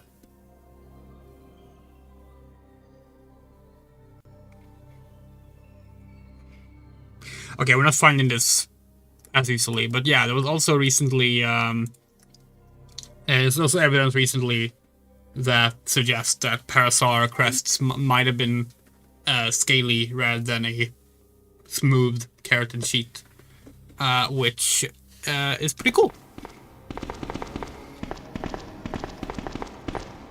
Yeah, we're thinking for Jurassic June next year we will bring back the Paleofact thing. Where each stream starts with a new Paleofact. Let's go. Or Paleo Discovery of some kind. We kind of missed doing that this year. That could be fun next year.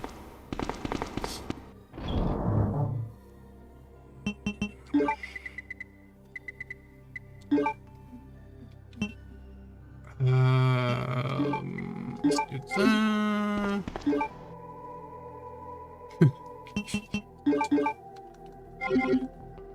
Have you watched Dinotopia yet? No.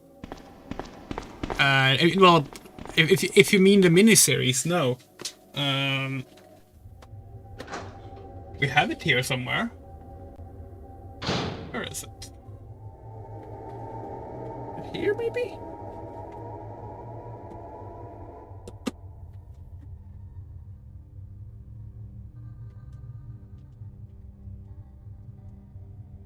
Yeah. We have it. But we haven't watched it yet. Haven't gone around to that.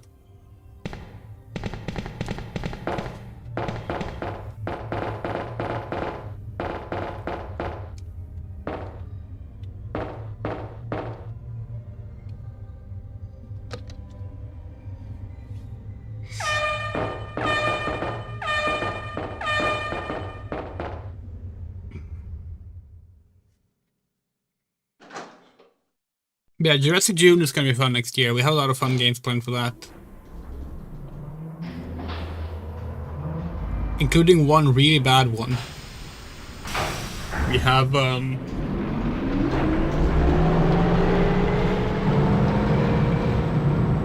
Dino Crisis 3.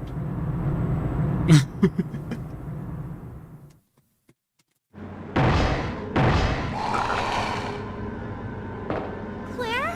What was that?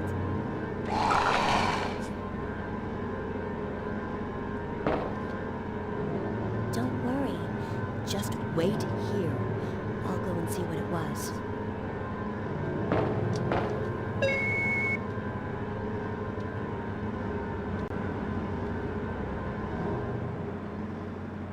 We have seen the animated Dinotopia movie though, and that one was actually pretty fun.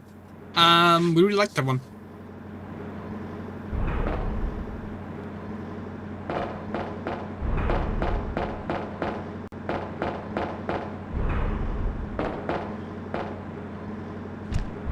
Hi, William.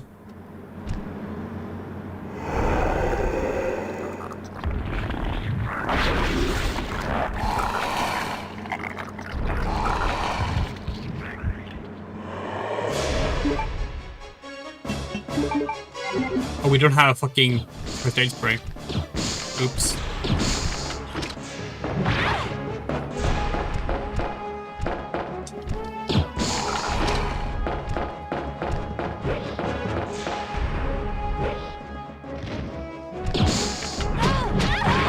Oh, he might die.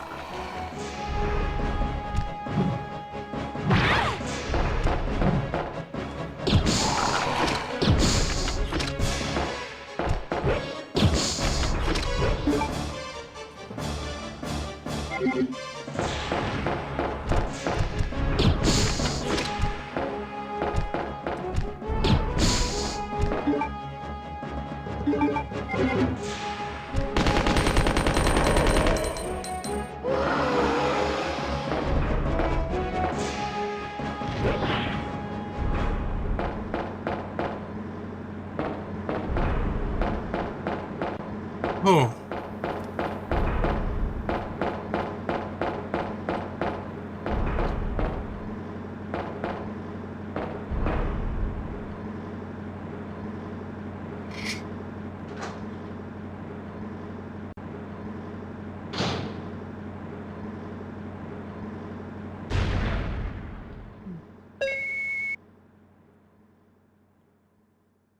And warning, the motor has been stopped due to problem with overheating. Okay.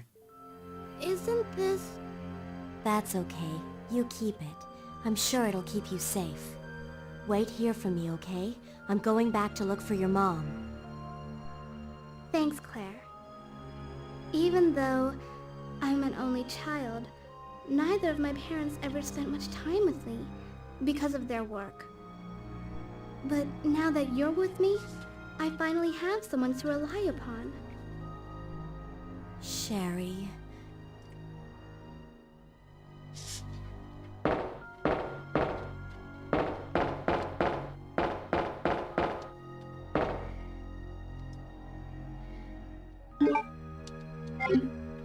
Very surprised how many hits William took there, actually.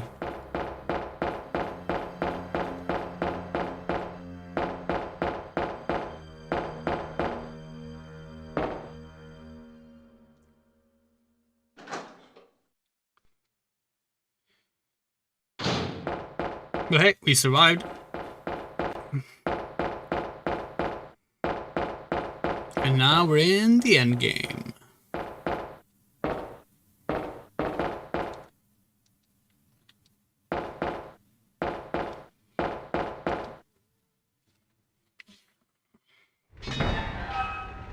Oh, now you can squeeze through a vent.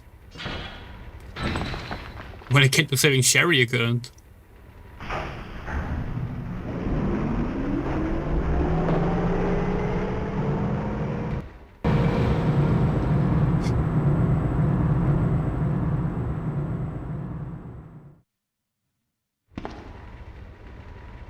So if Claire had waited like 2 minutes, the train car would just have continued down and she wouldn't have been in this situation.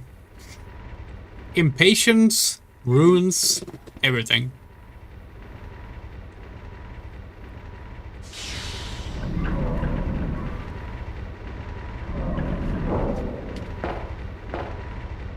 Okay.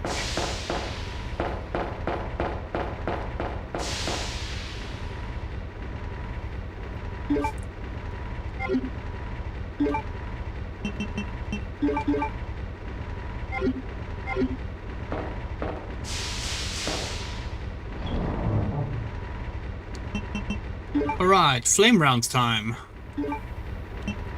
Let's bring a first aid spray as well.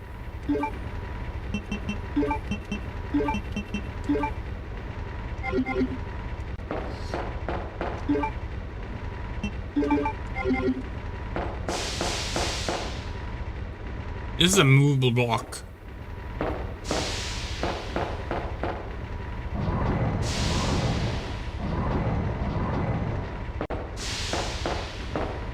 Guessing that means we need to push it onto the lift, so might as well do it.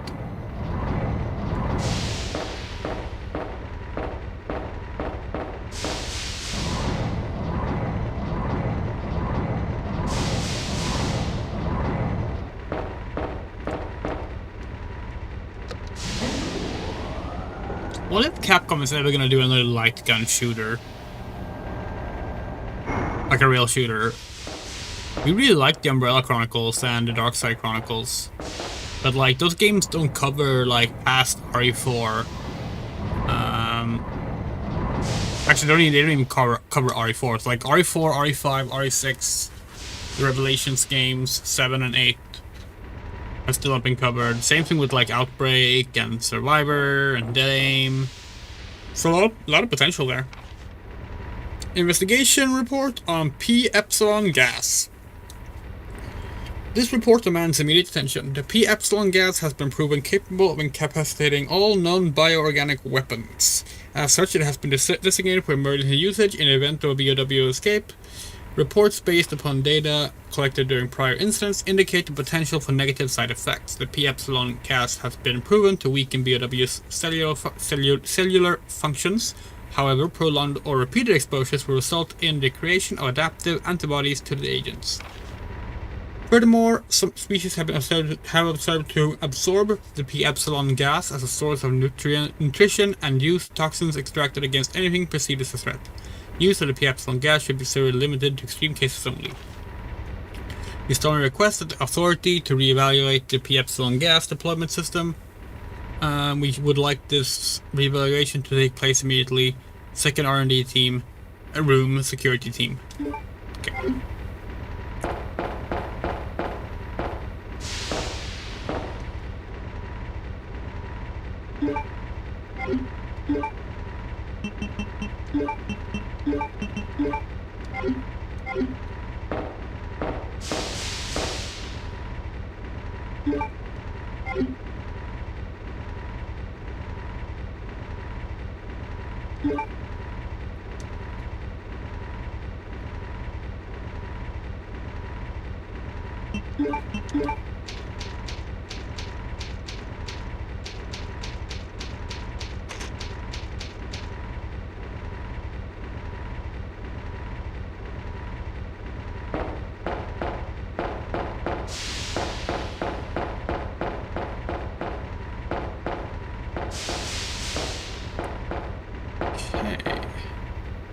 Elevator there. Alright.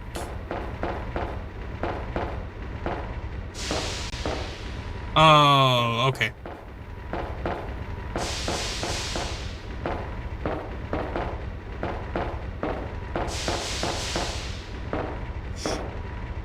Ugh, a block pushing puzzle. Who puts a block pushing puzzle in their horror game? Sorry, we are like fundamentally we require, we need to say that every time we encounter a block pushing puzzle now, because of the fact that we spent so much time putting a block pushing puzzle into our own horror game.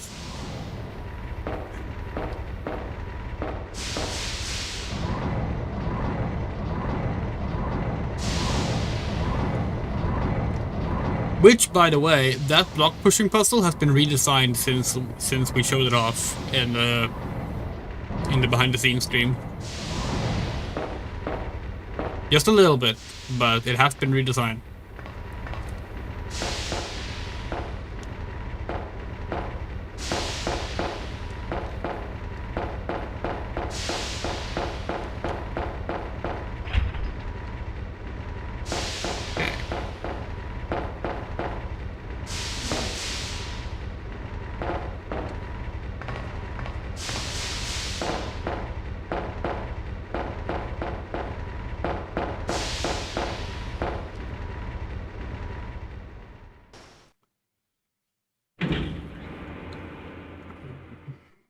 But yeah, when the full version of Unkindness comes out before GTA 6, that's currently our release goal, is before GTA 6. When the full version of Unkindness comes out, it will have a slightly different blockbuster from the ones shown in the behind the scenes stream. Oh, come on. This is why we prefer acid rounds, but we ran out of them, so.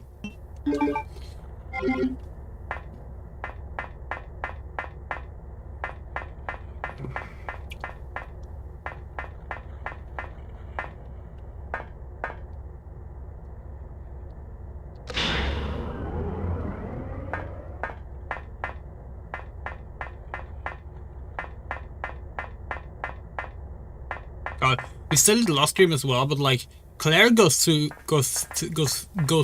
way more shit than Leon does in his scenario.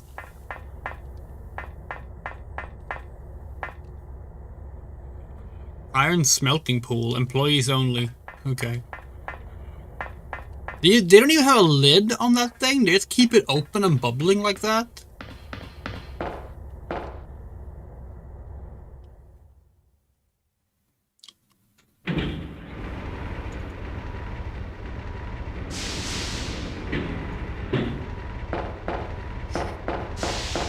Umbrella would like not survive a single fucking OSHA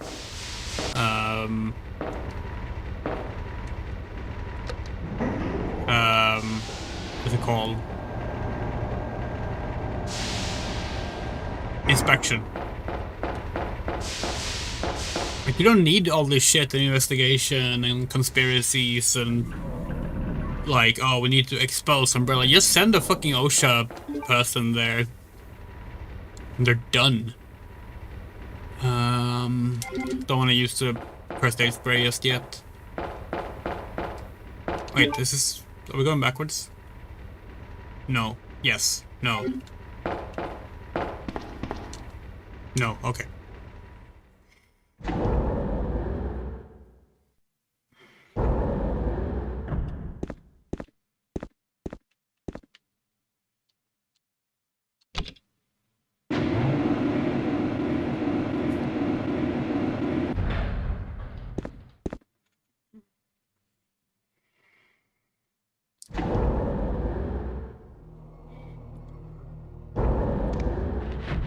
Ah, naked zombies! That's how you know you're in the endgame.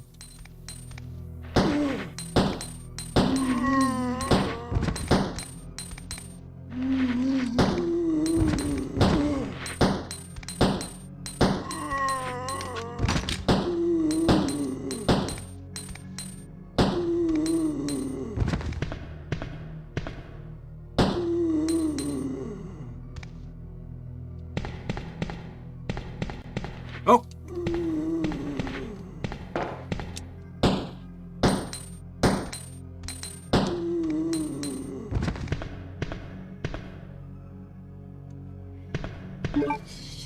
Okay, we're finally in the lab. Let's see. Is this the save room? Shaft type M, probably not.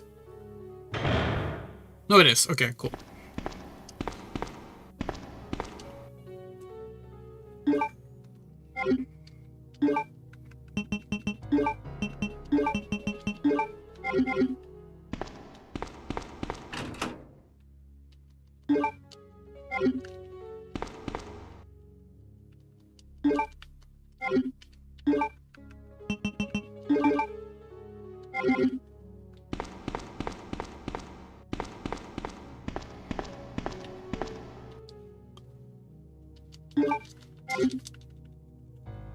Alright, this might be the last time we save.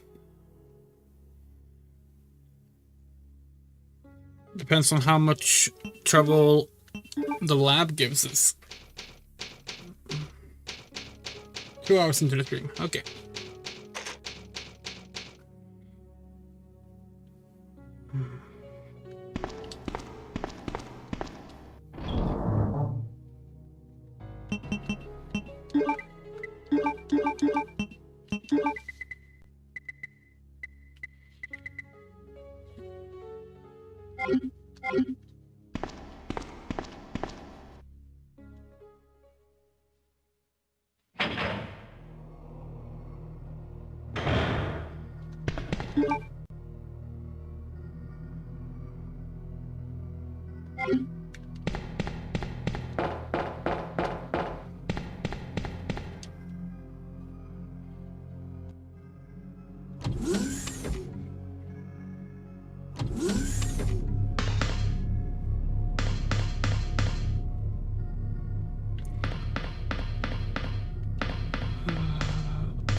Right, the power is out.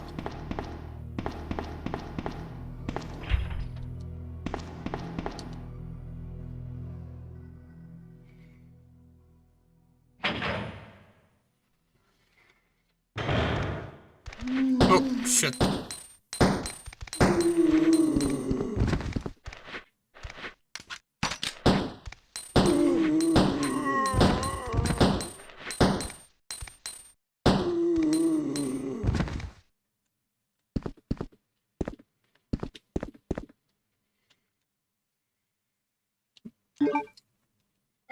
Nice. Okay, what's this? Temporary use registration. Oh yeah, I guess no, we already, yeah, we knew that.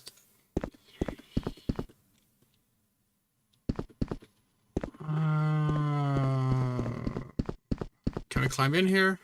Yes. She didn't even ask. The game didn't even ask us if we wanted to. We just did it automatically. That's uncommon. Oh, fuck.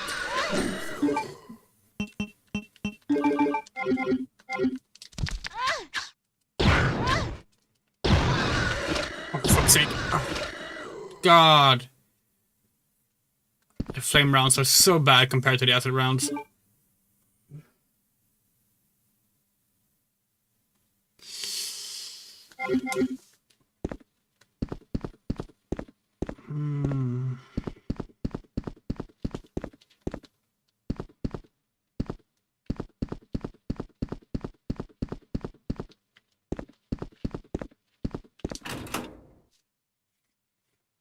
Explosive rounds. Might be a good idea to switch to that, actually. There's gonna be a lot of lickers in here. We didn't think there was gonna be a lot of lickers, but so far that's all we found except for the naked zombies. We expect they're plant enemies.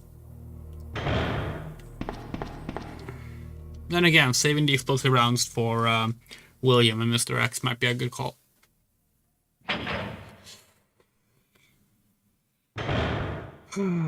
Okay.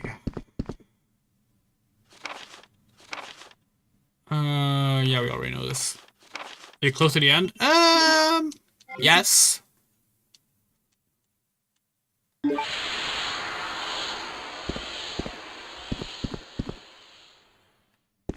We're like, we don't want to say for sure how long it'll take to finish the rest of the game because we are going off of memory, but like, there's not much left of the game. We're in the last area.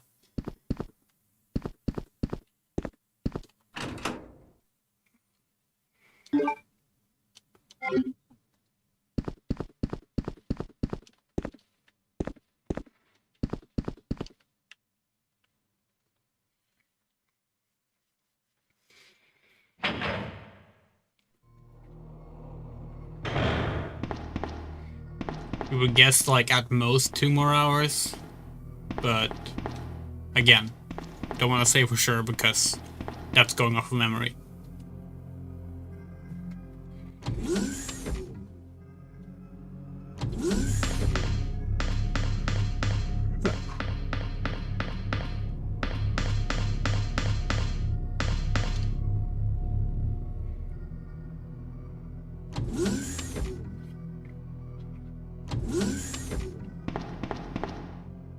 I haven't decided yet if the next Resident Evil game is gonna be Resident Evil 3 or Resident Evil Survivor.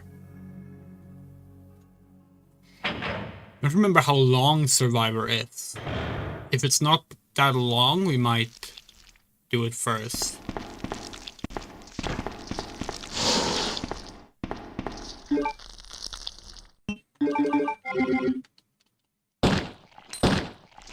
Oh, it's time for plants. Okay.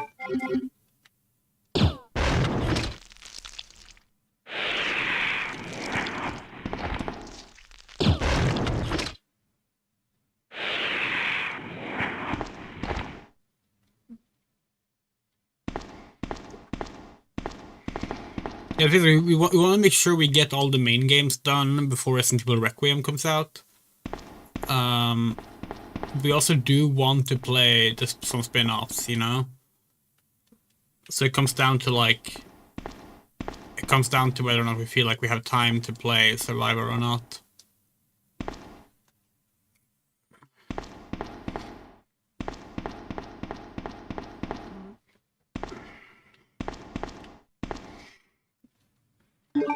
We lost a lot of time by holding off on starting until October. We really should have started earlier, but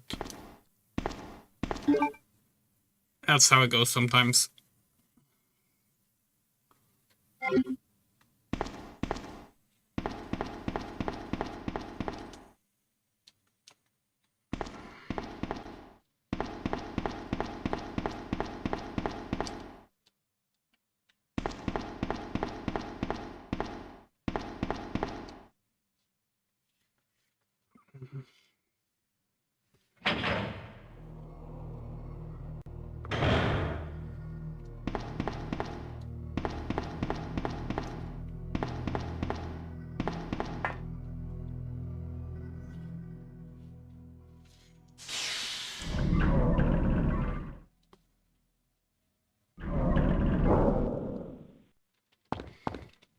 Yeah, but you at least don't have you don't have like a deadline where you have to be done though, right? Because that's the issue for us. It's like we knew that the games would like go past Halloween, obviously, but we just didn't expect them. We thought that by now we would be on Resident Evil 4, you know, not Resident Evil 2. But it's just been too stressful. We've had to deal with a lot of things, and haven't had as much time to stream as we would have liked. And also, like, don't want to like burn out on Resident Evil either.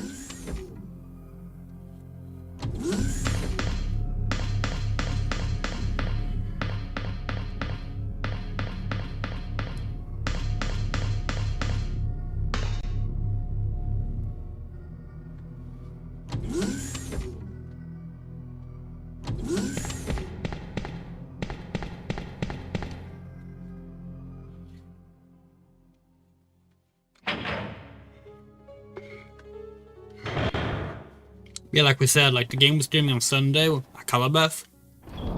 That was supposed to happen before summer. So like, yeah, obviously that did not work out as intended.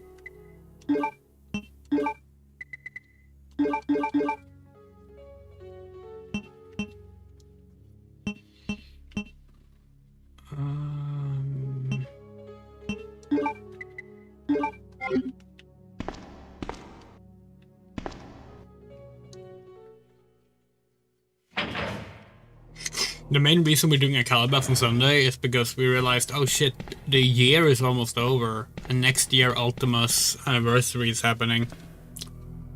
We don't want to not be ready for Ultima on the anniversary, you know, so we gotta make sure we get it out of the way now. We did consider skipping a Calabeth because, like, arguably it's not even an Ultima game, but it feels like it should be there. The re-release was even called Ultima Zero, so like, why not?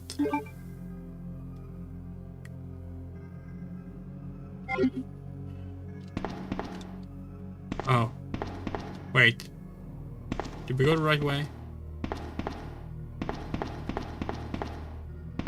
Play now, Genshin Impact. How about no Epic Games launcher?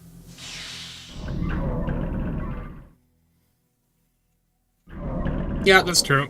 We don't fucking care. Like, we don't abide by YouTube's rules. We decided a long time ago that if we were gonna try and do that, it would just completely kill our drive to at all make content, you know?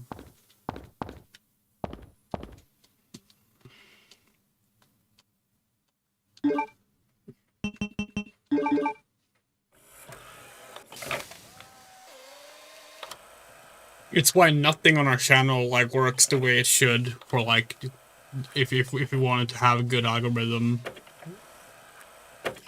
And like as a result we don't get that great views. But like so what? That's not why we do it. We do it because we have fun doing it, and those who like us will find it anyway.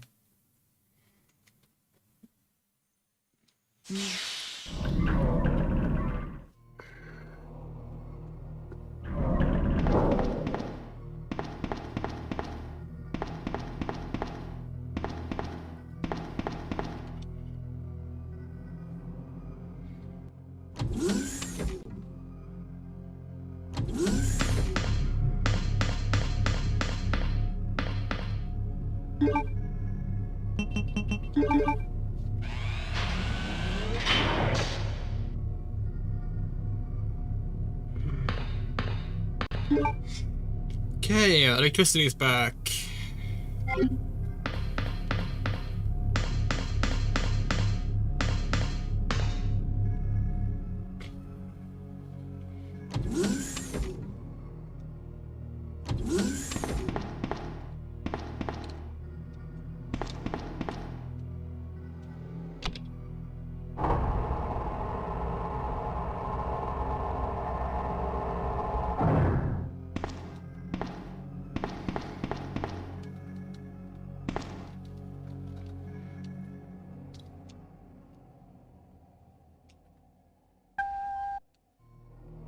For us, it's like, do we want to grow and become more successful because of the content we enjoy making and the person we enjoy being? Or do we want to grow and have like more success by becoming what everyone else is already, like doing what everyone else is already doing, putting out what everyone else already put out, becoming the same person as everyone else on YouTube? And it's like, no, we don't. That doesn't sound fun, you know? Ah, crap. Yeah, that's our perspective on it. It's like, could we do more to abide by the algorithm or whatever? Yes. But like at that point, would YouTube just become no more fun than like working a fucking desk job? At that point, it's possible. If that's the case, might as well, you know, just get a normal job instead. If it's just about success for the sake of making money, it's like, in that case, YouTube is not the easiest job to go with, you know? So for us personally, at least at the moment, we're just doing what we enjoy doing.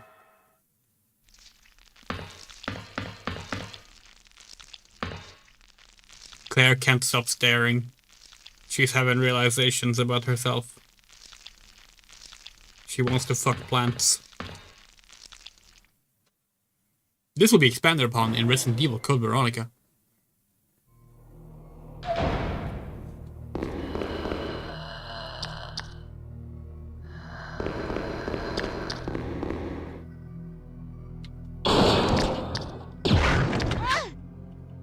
It's like, our most successful video this year, for example, is the fucking gacha draw video. And like, that makes sense. People watch fucking loot box and gacha pulls a lot. But like, it's like if we wanted more growth, making more stuff like that, playing more gacha games, playing like Sonic Rumble, and like putting out clips of like our lucky moments and trying to like do stuff like that would probably help us. We don't fucking want to. It doesn't sound fun.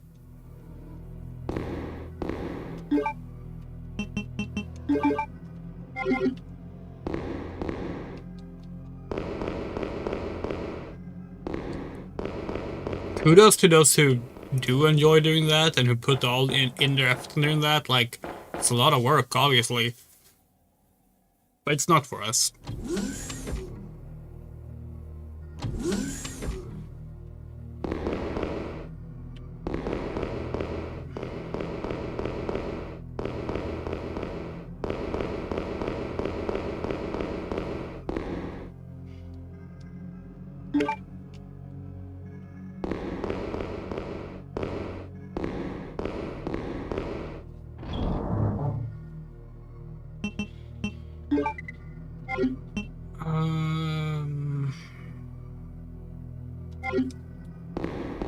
Let's leave it as it is for now.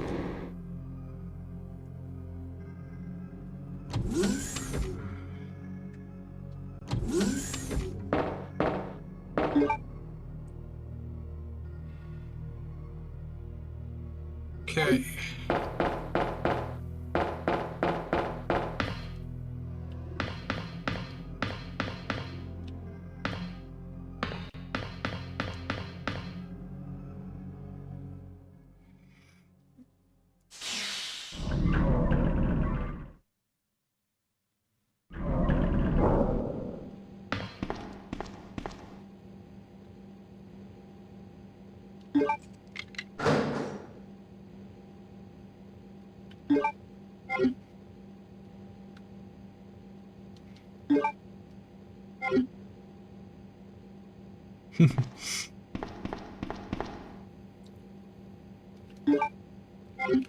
I mean, you did put out those croc videos at a pretty good, like, good time, so it does make sense.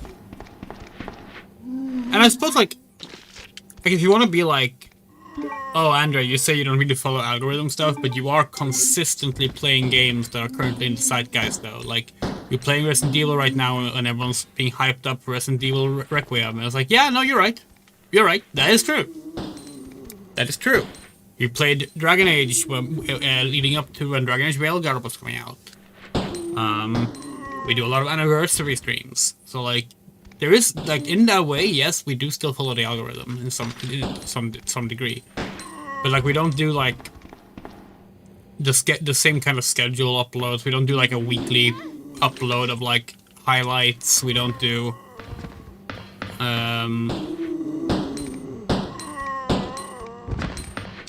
we don't keep, like, a consistent schedule, like, every week we stream at these hours.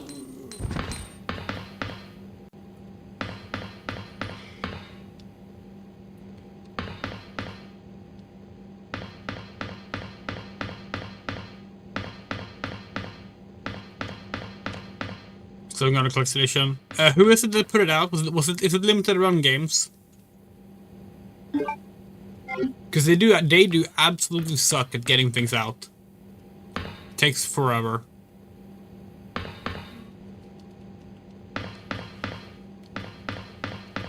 Like, people still haven't gotten their Sonic X Shadow Generations. It's Rocket Games. Oh, okay.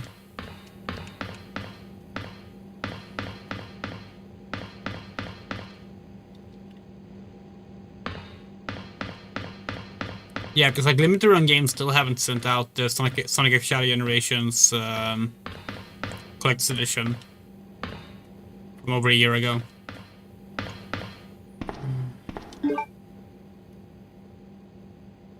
Which is, like, absolutely absurd.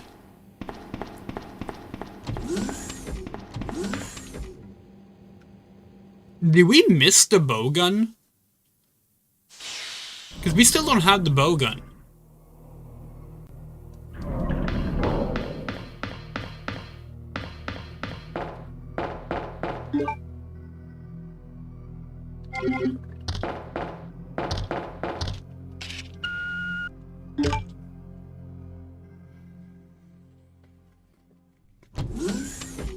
There was an update for Croc recently, and it did come out on Steam recently as well. There's probably still some hype for it.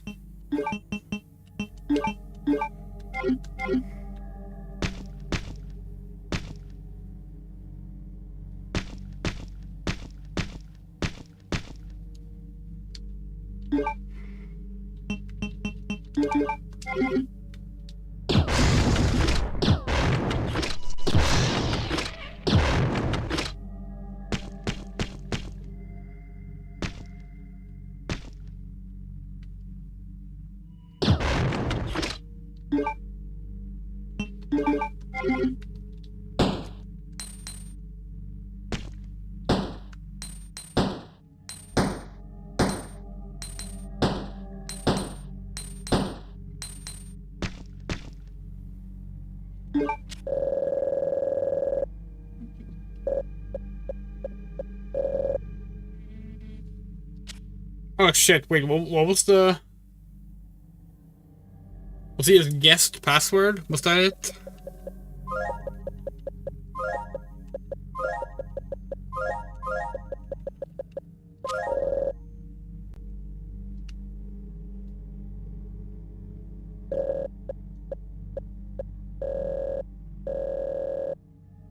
Okay, yeah.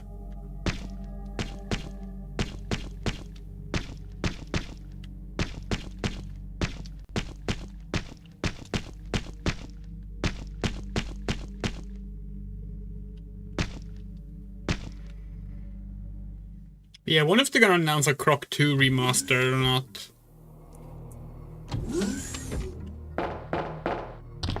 We've said it before, but personally, we remember liking Croc 2 more, even though we know that's not the common opinion, but...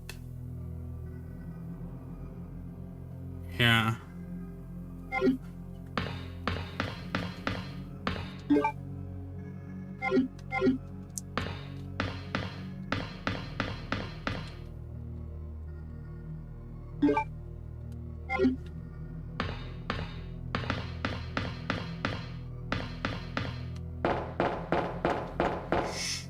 Been a while since Mr. X showed up now.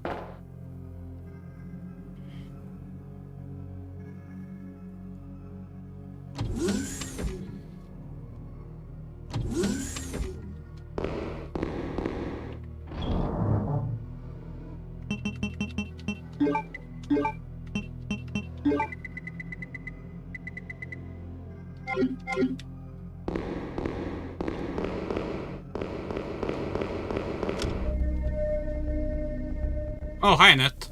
Annette! Where's Sherry? But I asked her, and she's never even heard of the G-Virus before. Which room? Tell me.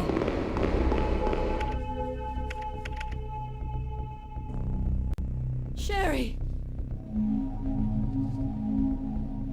Oh no! No! Annette! The sample's inside the pendant Sherry's wearing.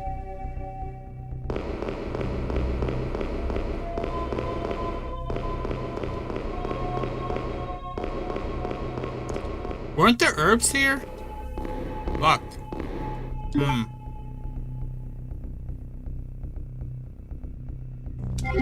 Let's do a save. Let's save them, just in case.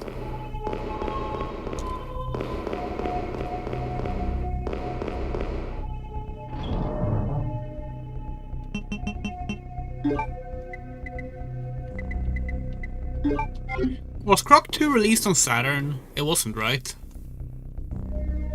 It was like PS1, 64, and PC, right?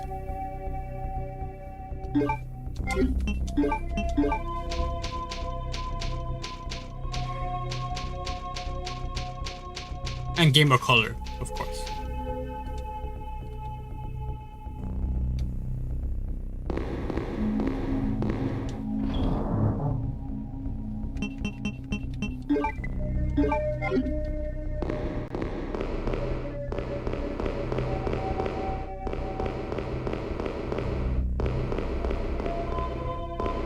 Skip Saturn, yeah. It's a shame. It makes sense. At that point, Saturn was already dead in the West. but as a fan of the Saturn, it does suck. Oh! It's a liquor.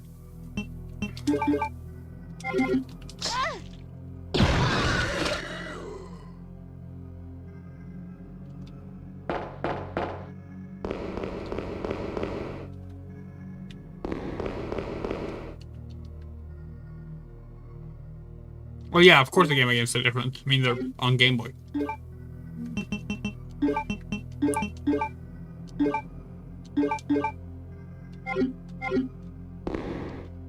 That's what makes that era of games interesting, though. That like companies would release just distinctly different games under the same name.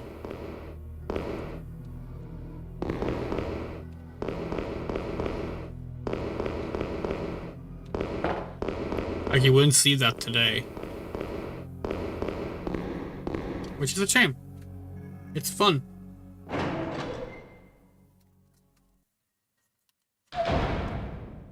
Kind of ended after the 3DS Wii U era. That was kind of the last pairing of systems that did that kind of split. Like, Sonic Lost World for 3DS and Wii U is probably the last example we can think of like two distinctly different versions of the same game being released at the same time.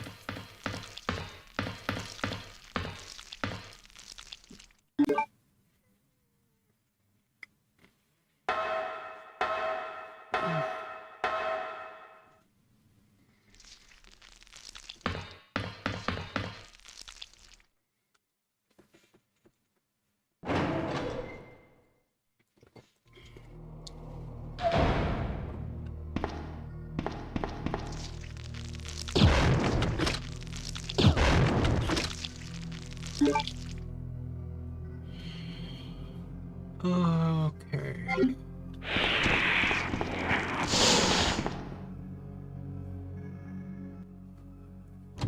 I don't think the Saturn version is any different from the PS1 version. There's some graphical differences because of the systems being so different, but I think that's it. Like,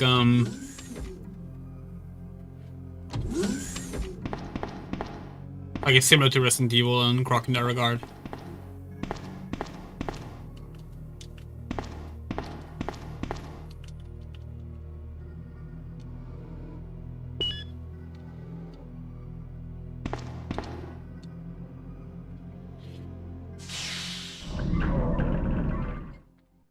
The next Saturn game I was playing on stream is probably gonna be Tomb Raider.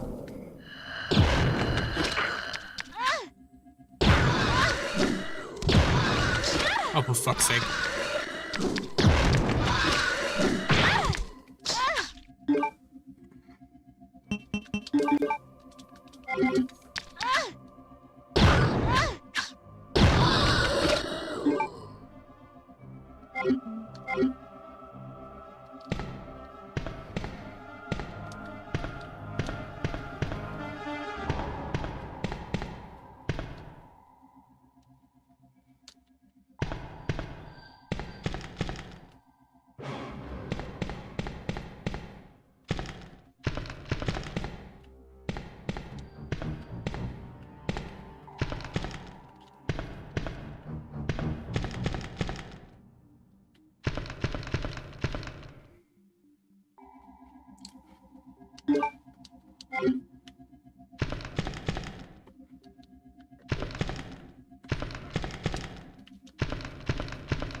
Is this all that's in here?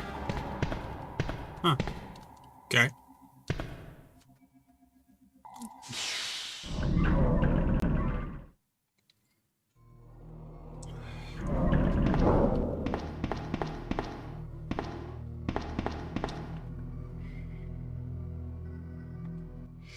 Yeah, Tomb Raider is turning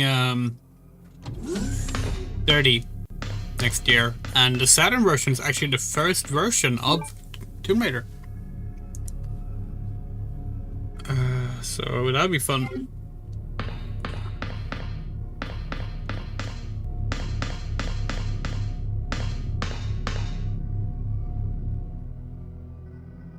If you buy the remaster on GOG, you actually get both versions, the original PC version and the remaster.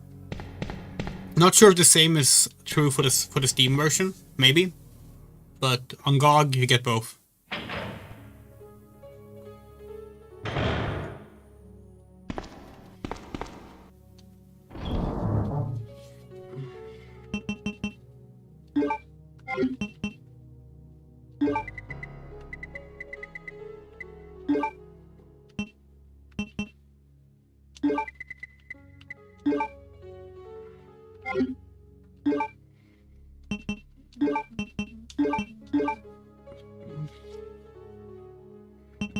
I'll switch out to the explosive rounds now.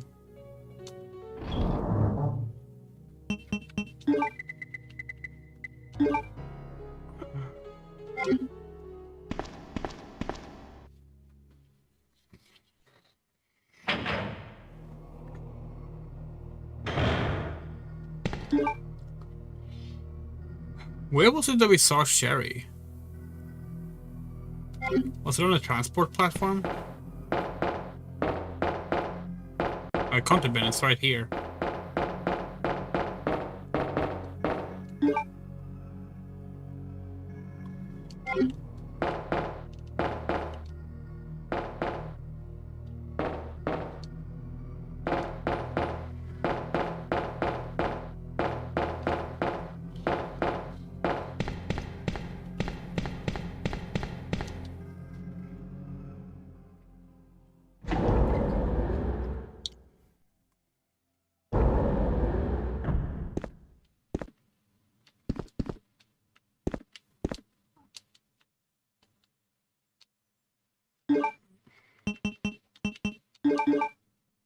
Okay, what key is this? The power room. Where the fuck is the power room?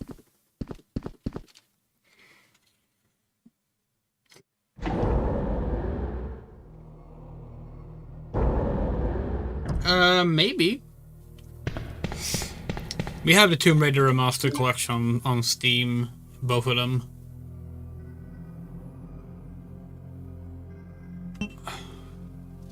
Hold on, where have we not been yet?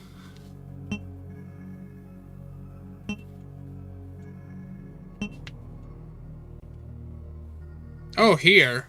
Oh, right! Right! We remember now. Okay, okay. How do we get back there?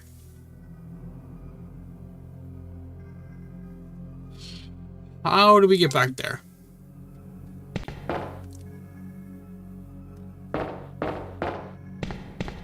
Wasn't it through here that we... Huh?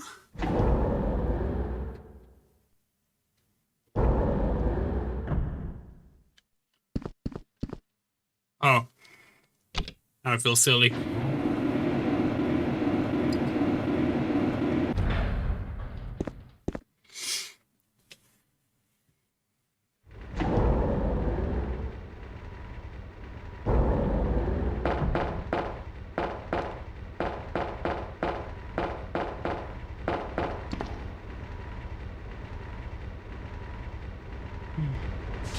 Is the new Tomb Raider animated season out on Netflix yet?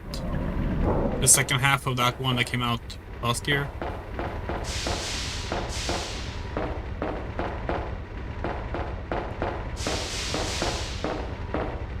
No, it's coming out this month at least. We still haven't played the newest mainline Tomb Raider game. We stopped playing them because they started doing the thing where like the game launched without like with like a bunch of content carved out for like deluxe editions and season passes and whatever the hell else. So we haven't played Rise of the Tomb Raider or Shadow of the Tomb Raider yet. But if they announce a new Tomb Raider I mean, they have announced it. But if they show a new Tomb Raider and give us a date, maybe we'll get it. Maybe we'll get around to it finally. I do like that series a lot. Sherry! Help me, Claire! The monster's after your pendant. Throw it to me!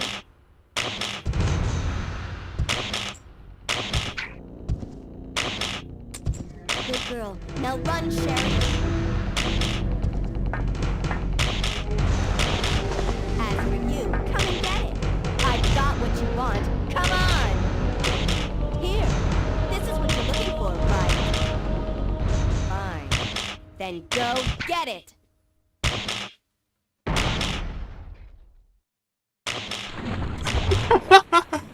And this is why you don't have an open molten iron thing. The self-destruct sequence has been activated. This sequence may not be aborted. All employees proceed to the emergency car at the bottom platform.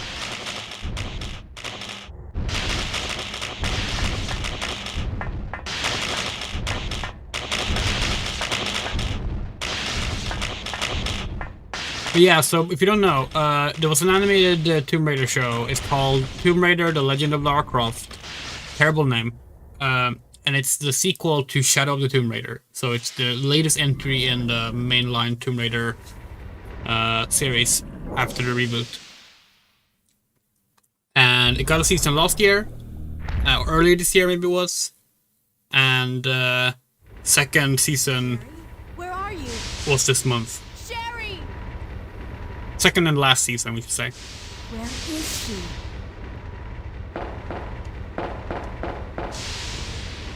Yeah, it's called Mr. X. PO3 is like, we believe that's like the specific designation for the the experiment that it is, but Mr. X is the name is called.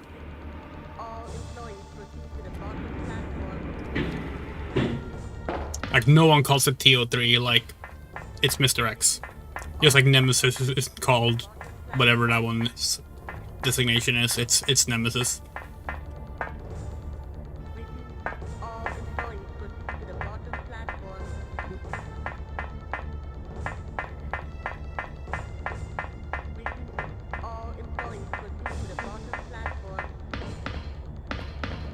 Wait, hold on, where are we?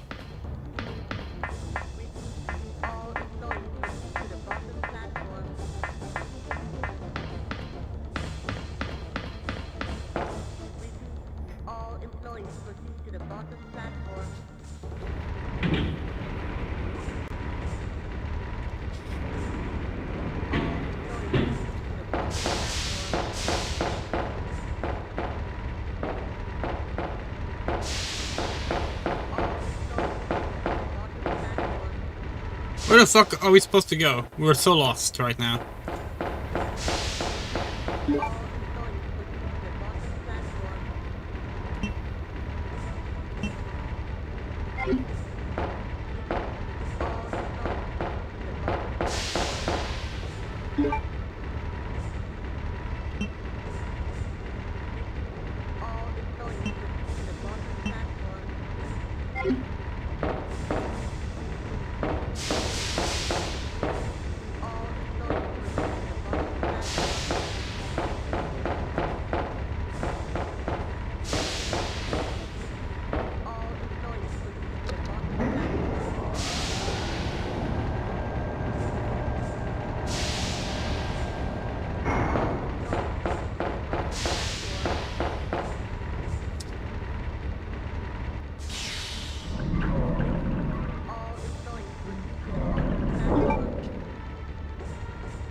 All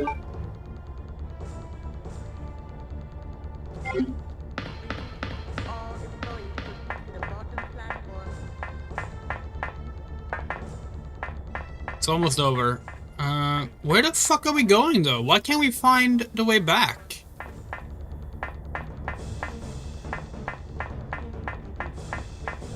All employees proceed to the bottom platform.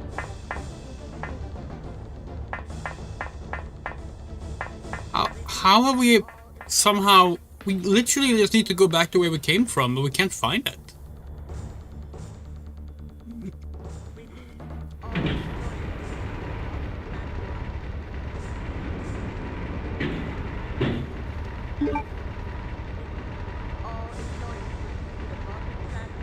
Like...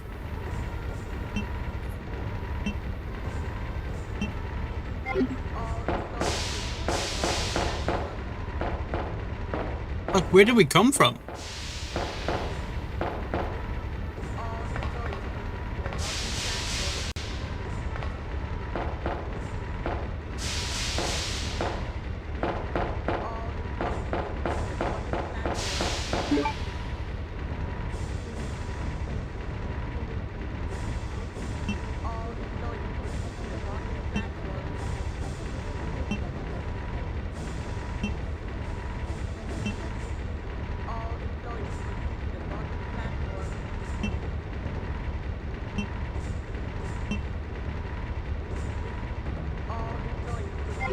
Oh!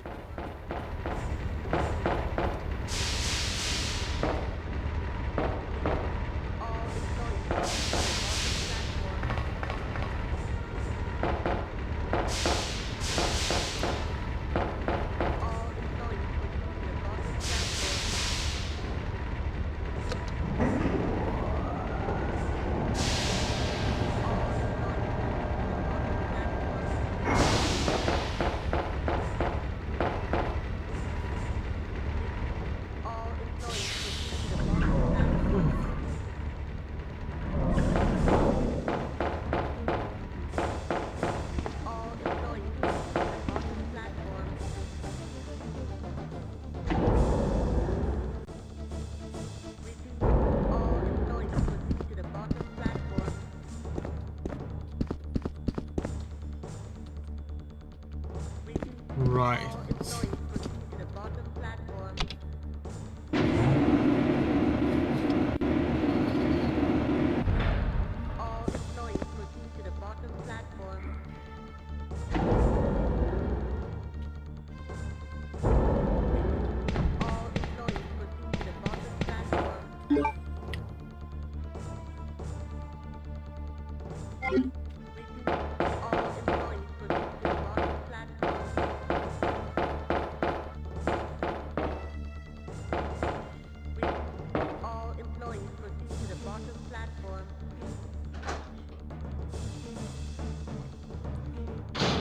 Sherry? Where is she?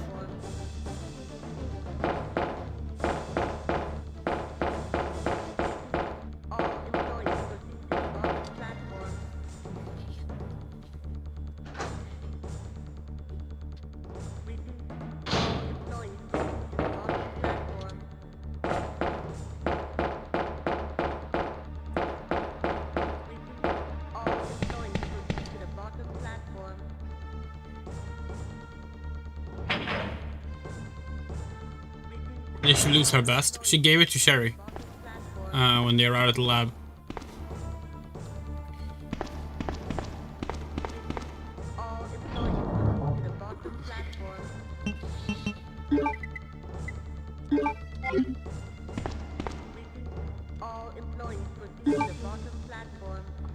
Okay, so basically what we need to do is we need to find where the game wants us to go, and then we're gonna have a boss fight.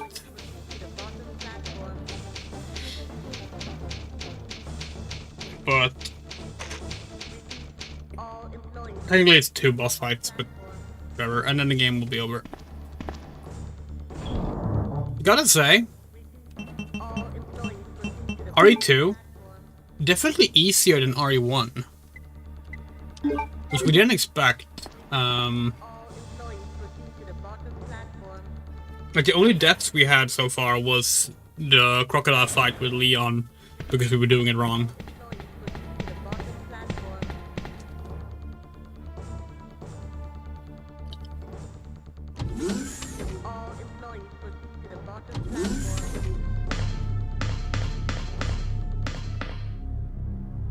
Okay, here we go.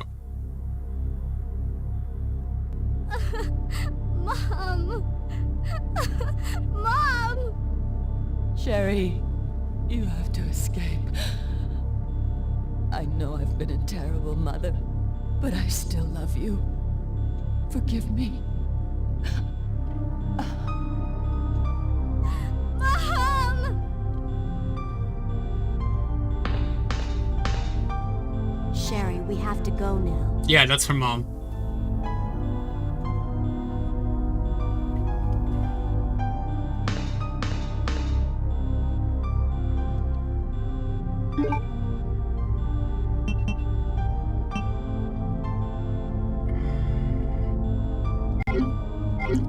Okay, hold on, we need to...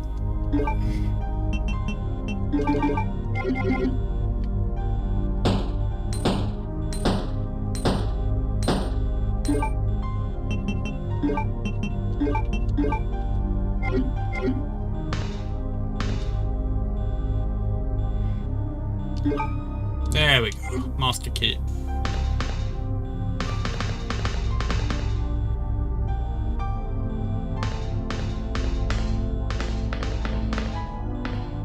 Alright, you're not allowed to run if you have Sarah with you. Come. Your mom may be dead. You'll have to run. Oh yeah, your dad's a terrible monster. Not in the sense that he's like a bad person, but in the sense that he has mutated into a giant red, black blob. That kind of thing. I mean, he's also a terrible person, to be clear. But that's not what we meant when we said that he's a monster. It's just... he fulfills both quotas. Which is impressive, in a way.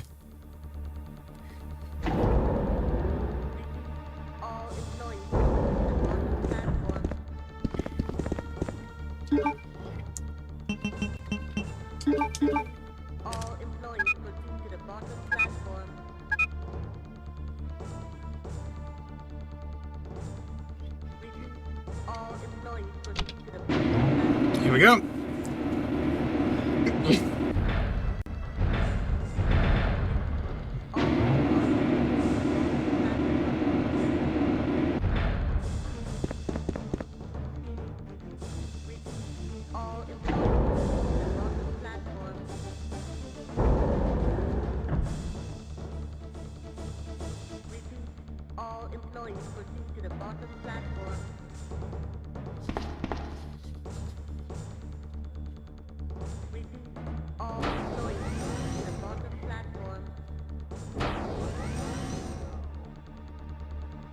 Now you wait here, okay?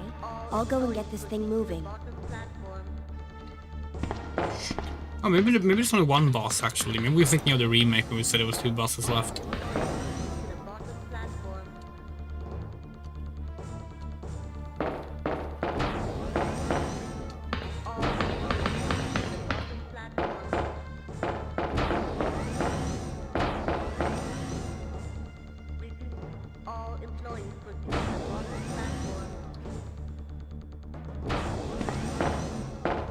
Is Sherry a returning character? She is playable in Resident Evil 6.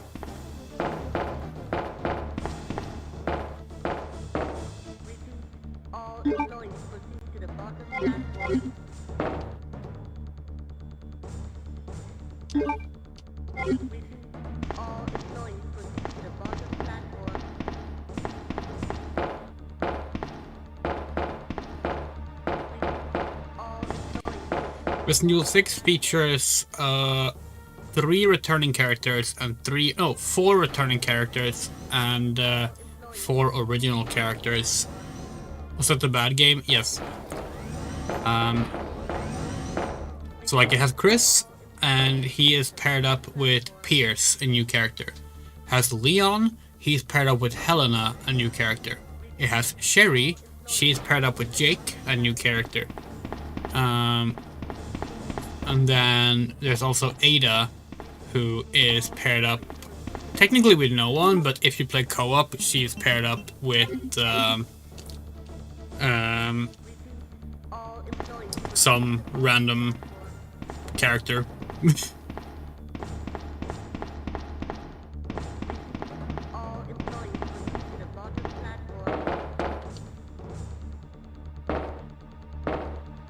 Hello? Claire? Can't go back now. What?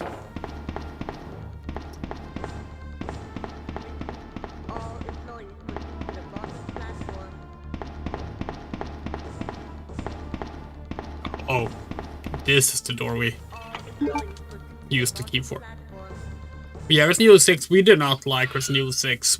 That's the worst one in our opinion. But 5 minutes until did you like Sherry's design in it?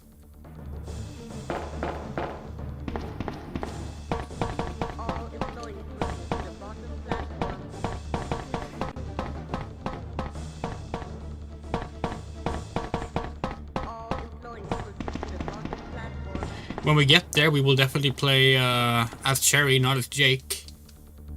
Because Jake sucks even more. Or actually, Jake sucks, Cherry doesn't.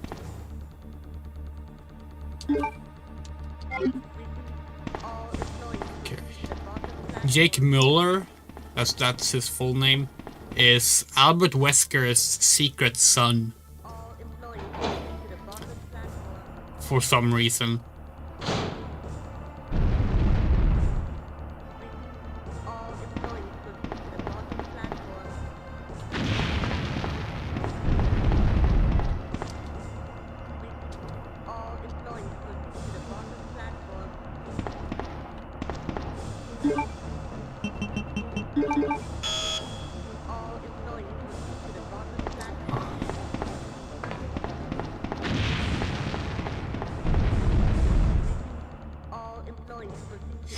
We might have fucked up.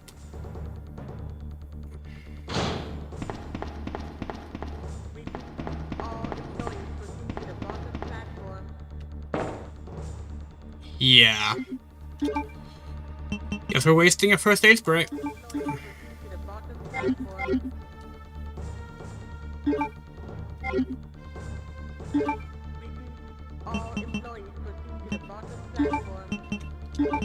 We were super hyped for Resident Evil 6. Like, you have no idea how hyped we were for that game.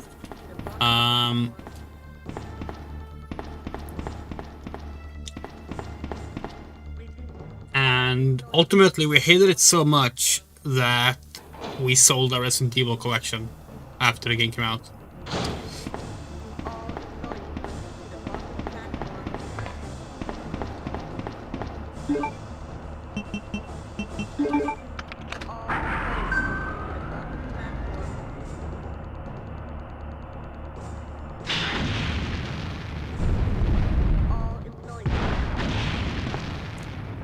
Oh, hello, Mr. X.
Okay, yeah, we have room for it. Oh, fuck off! Really?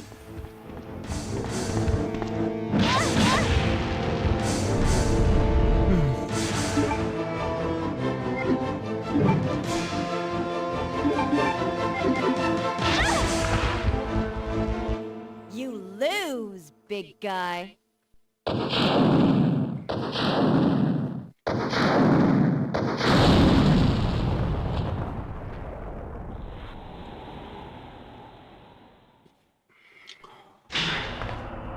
Yeah, so basically at the time, our feelings was that Resident Evil 6 ruined the franchise, and like we couldn't think of the franchise without being upset at the fact that Resident Evil 6 sucked.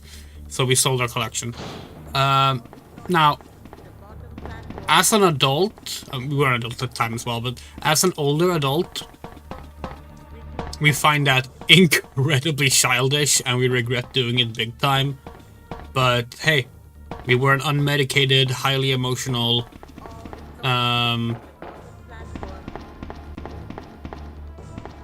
21-year-old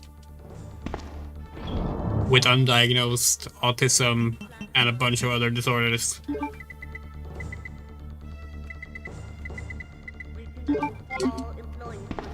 He didn't always act in the most logical of ways, is what we're saying.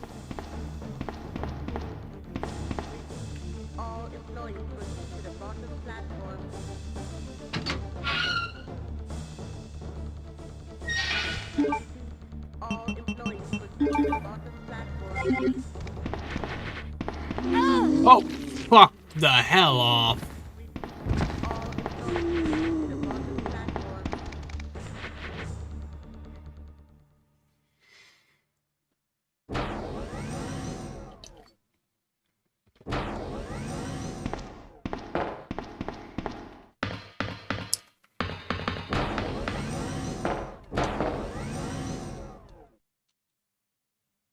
Oh, fuck.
Are you okay? Yes, I'm fine. It's over. No. I have to find my brother. You're right. This is just the beginning.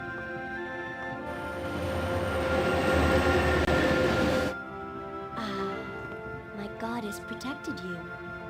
It will always be with you. Claire.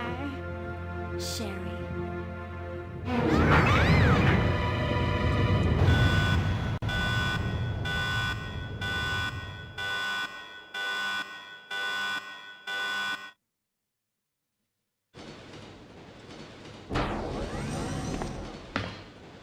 What was that?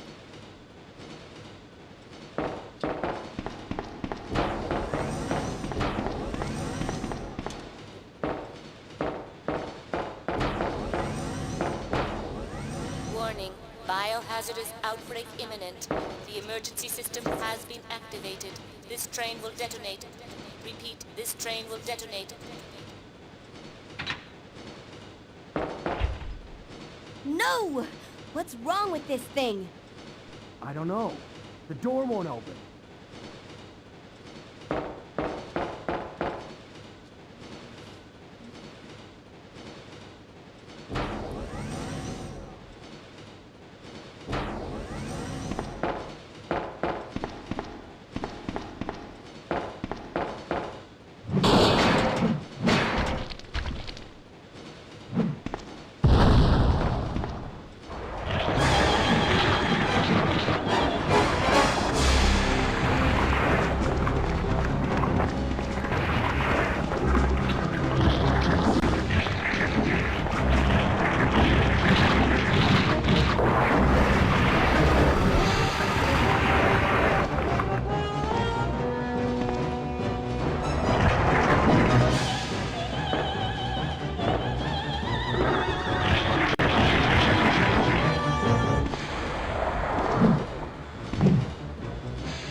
Welcome to the final boss.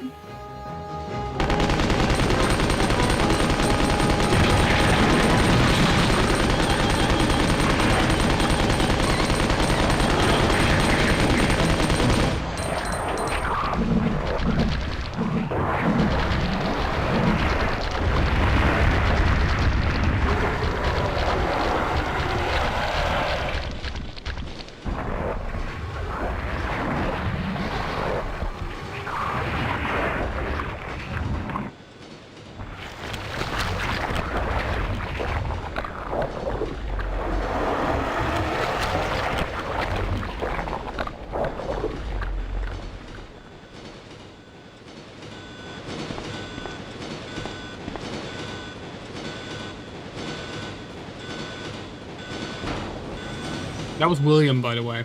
Sherry's dad.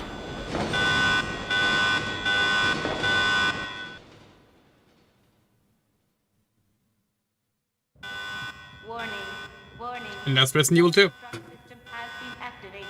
Each train compartment will detonate sequentially. Repeat.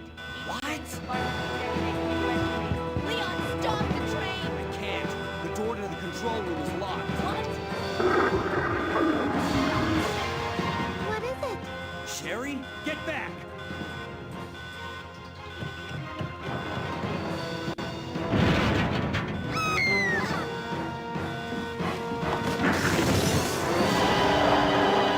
That's what I call ugly. Claire! Where are you? You don't give up, do you? Sherry! What are you doing? We have to stop the train, right? I can do it. Sherry! Persistent, aren't you? Well, come and get it!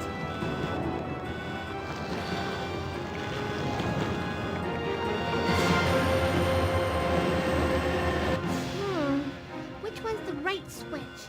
Maybe this one? Sherry! Claire! Ah! Can't hold on much longer. Push the switch over there! Got it! It's not as... Okay, sure.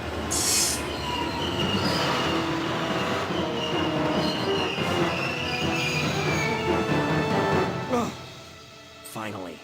Are you okay, Sherry? I'm okay. Where's Leon? Leon? Leon! Right here. Leon! You're both safe. Just die. We've got to get out of here. Move it! Go!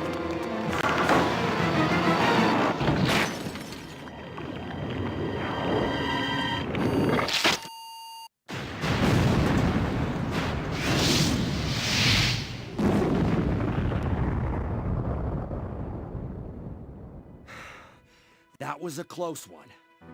That was pretty impressive back there, Sherry. It was nothing. I saw someone do that on TV once. Come on. We've got to move out. Now what's the problem? Is something following us? Hey, we still have a job to do. Let's go. Go? Oh, you can't mean.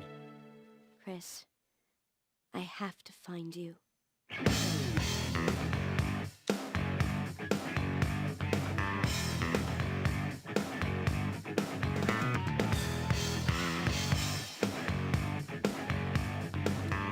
To be continued in Resident Evil Code Veronica. Releasing exclusively on the SEGA Dreamcast 2 years later. And then ported to PS2, GameCube, Xbox 360, and PS3. And currently available on PS4 for PS2 classics.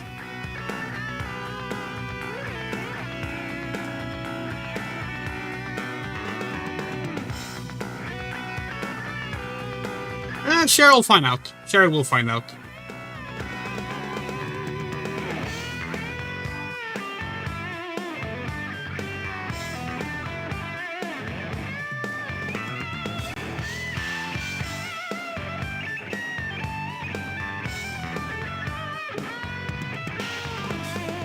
This music is fucking bopping though.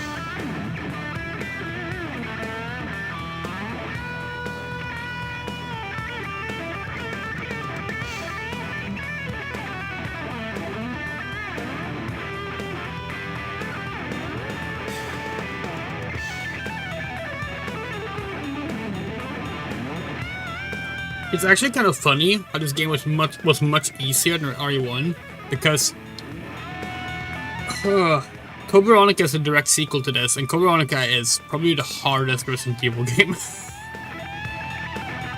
Hideki Kamiya, more famous these days for Devil May Cry and Bayonetta.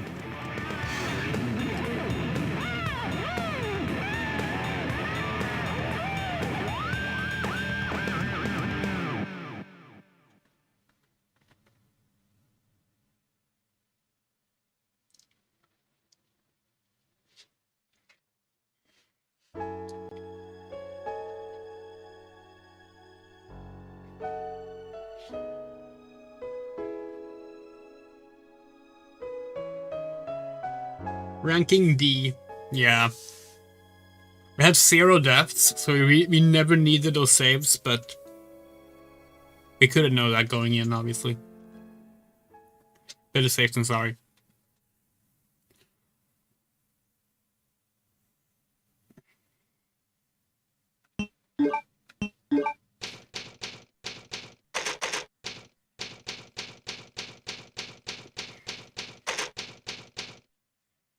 Now we have 2 clear files on both characters. Let's have a look at the special. See what new gallery things we unlocked.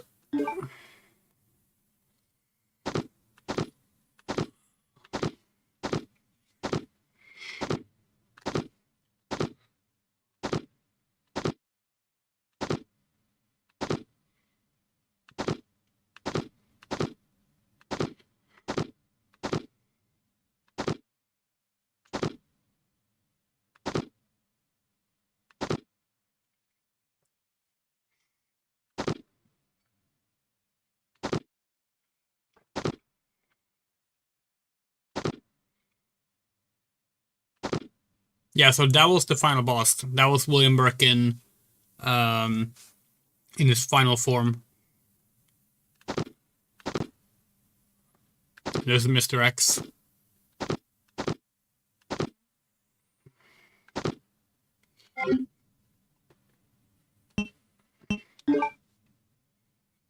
Let's see. There's Annette. Sherry. Ada. There's the final boss 3D model. Beautifully gross. There's the final boss with Leon.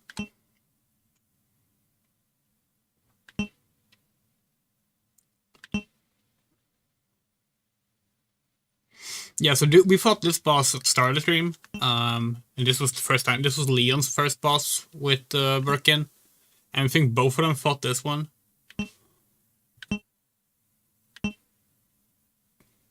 Notice, by the way, that William Birkin does not have a 3D model for when he's not a monster.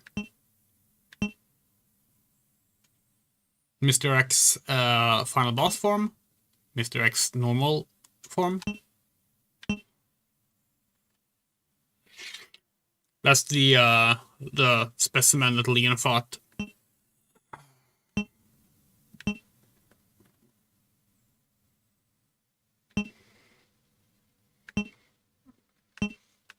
Hold on. Do we not have the green liquors?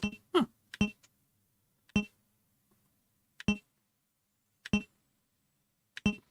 Naked zombie, lab zombie, patient zombie. There's girl zombie.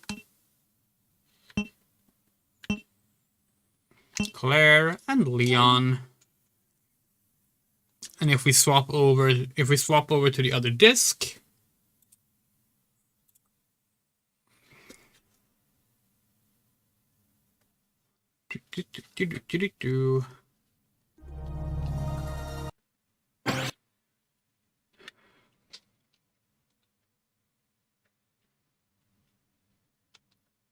we load our save file. We will have new images here as well in the rough sketch gallery.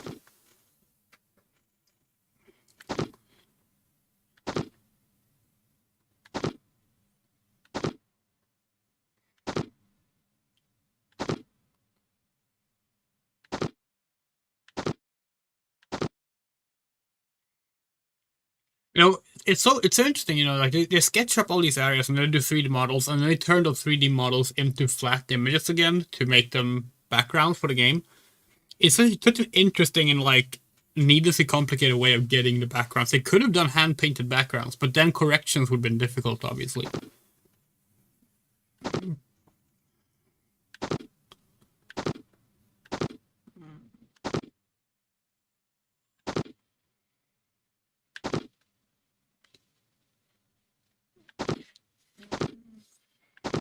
Love these images, by the way, with the very like pitch black shadows. This zombie never appears in the game.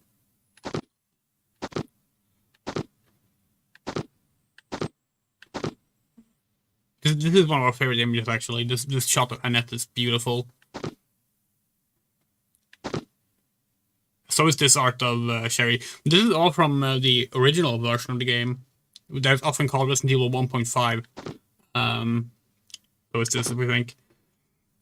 The game had a very different tone then.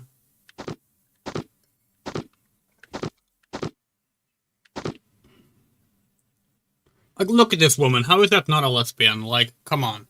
Come on, come on. Come on.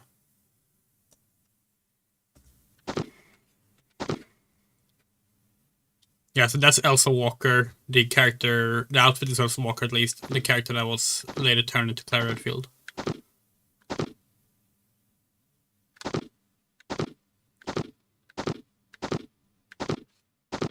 Yep. Alright, we're gonna hop on over to this screen real quick. We want to show something.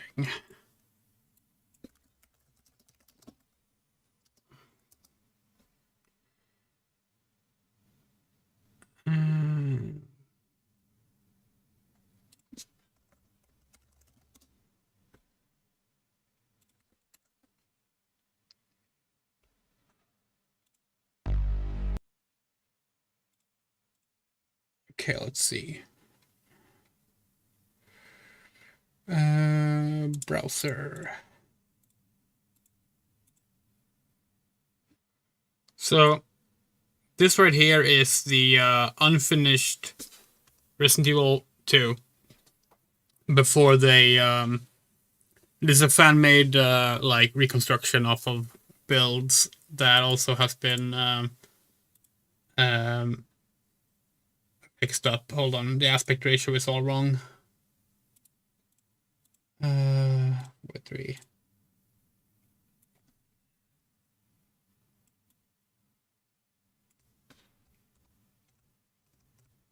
Okay. Yeah, so it had a very different opening. Elsa Walker was the character instead of Claire Redfield. Started with this like summary of Resident Evil 1.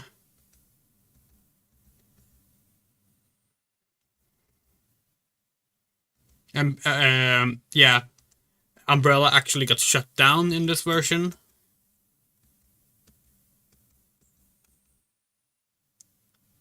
And the rest is like different yet similar. So like this area is not in the final game at all.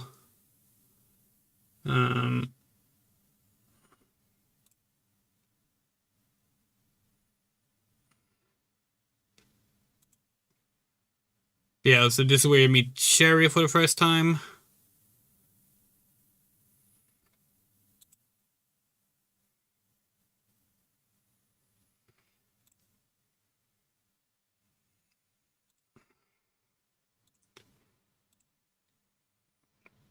So basically this game was like deep into development, almost finished.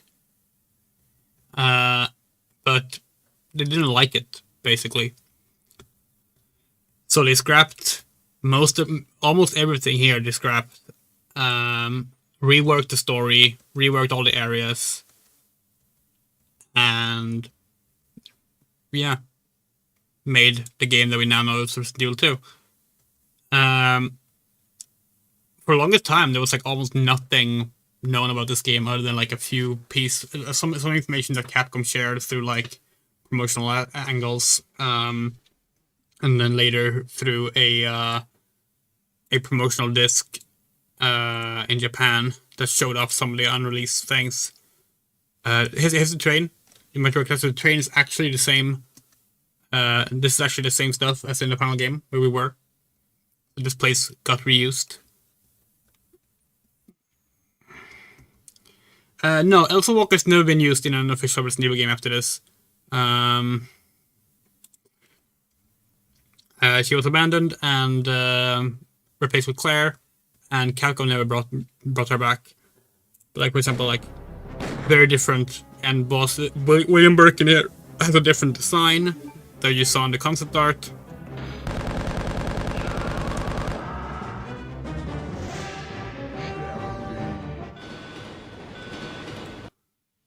But yeah, so this permanent is going to be a game engine to build. Yeah, exactly.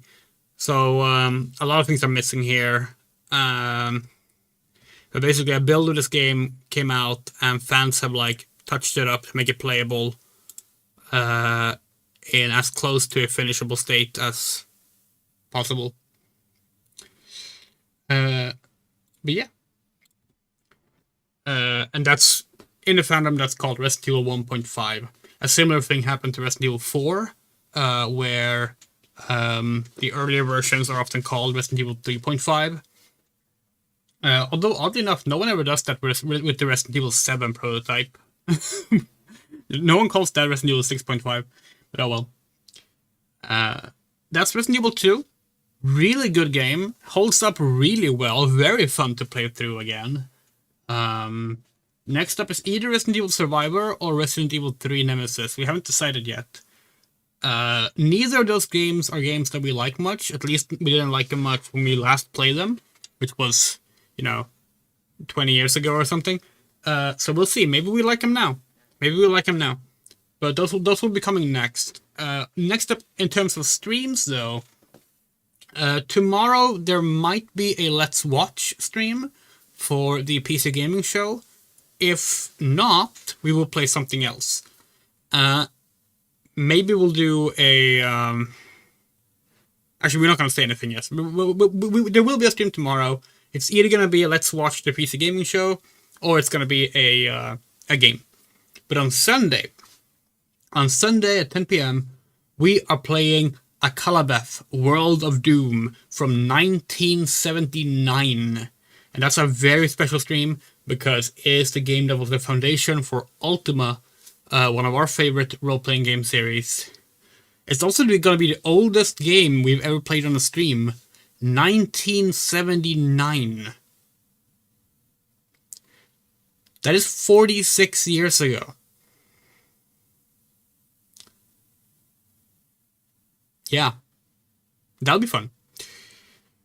We'd like to give a very special thank you to our wonderful supporters. You are Arachnopunk, Bean, Dale R, Ego Sasam, Fadeleaf, Garden, Haruhase, Hokase, Hutch, Jules, Case Murbeck, Lucaribu, Loose Queen, Emerald Bloom, Moto, R. Hilson, Rain, Rumray, Second Music, Shadow Winchester, Spiderable News, Tecleote, and Neurocha. If you would like to support us, we have Patreon, Ko-fi, and PayPal links are on screen and in the description. Any month you give gets your name in the credits for at least a month. If you are a Patreon member, you also get first details on our video game development stuff, as well as cosplay galleries that normally we don't post anywhere else. Love you all. Take care. Good night.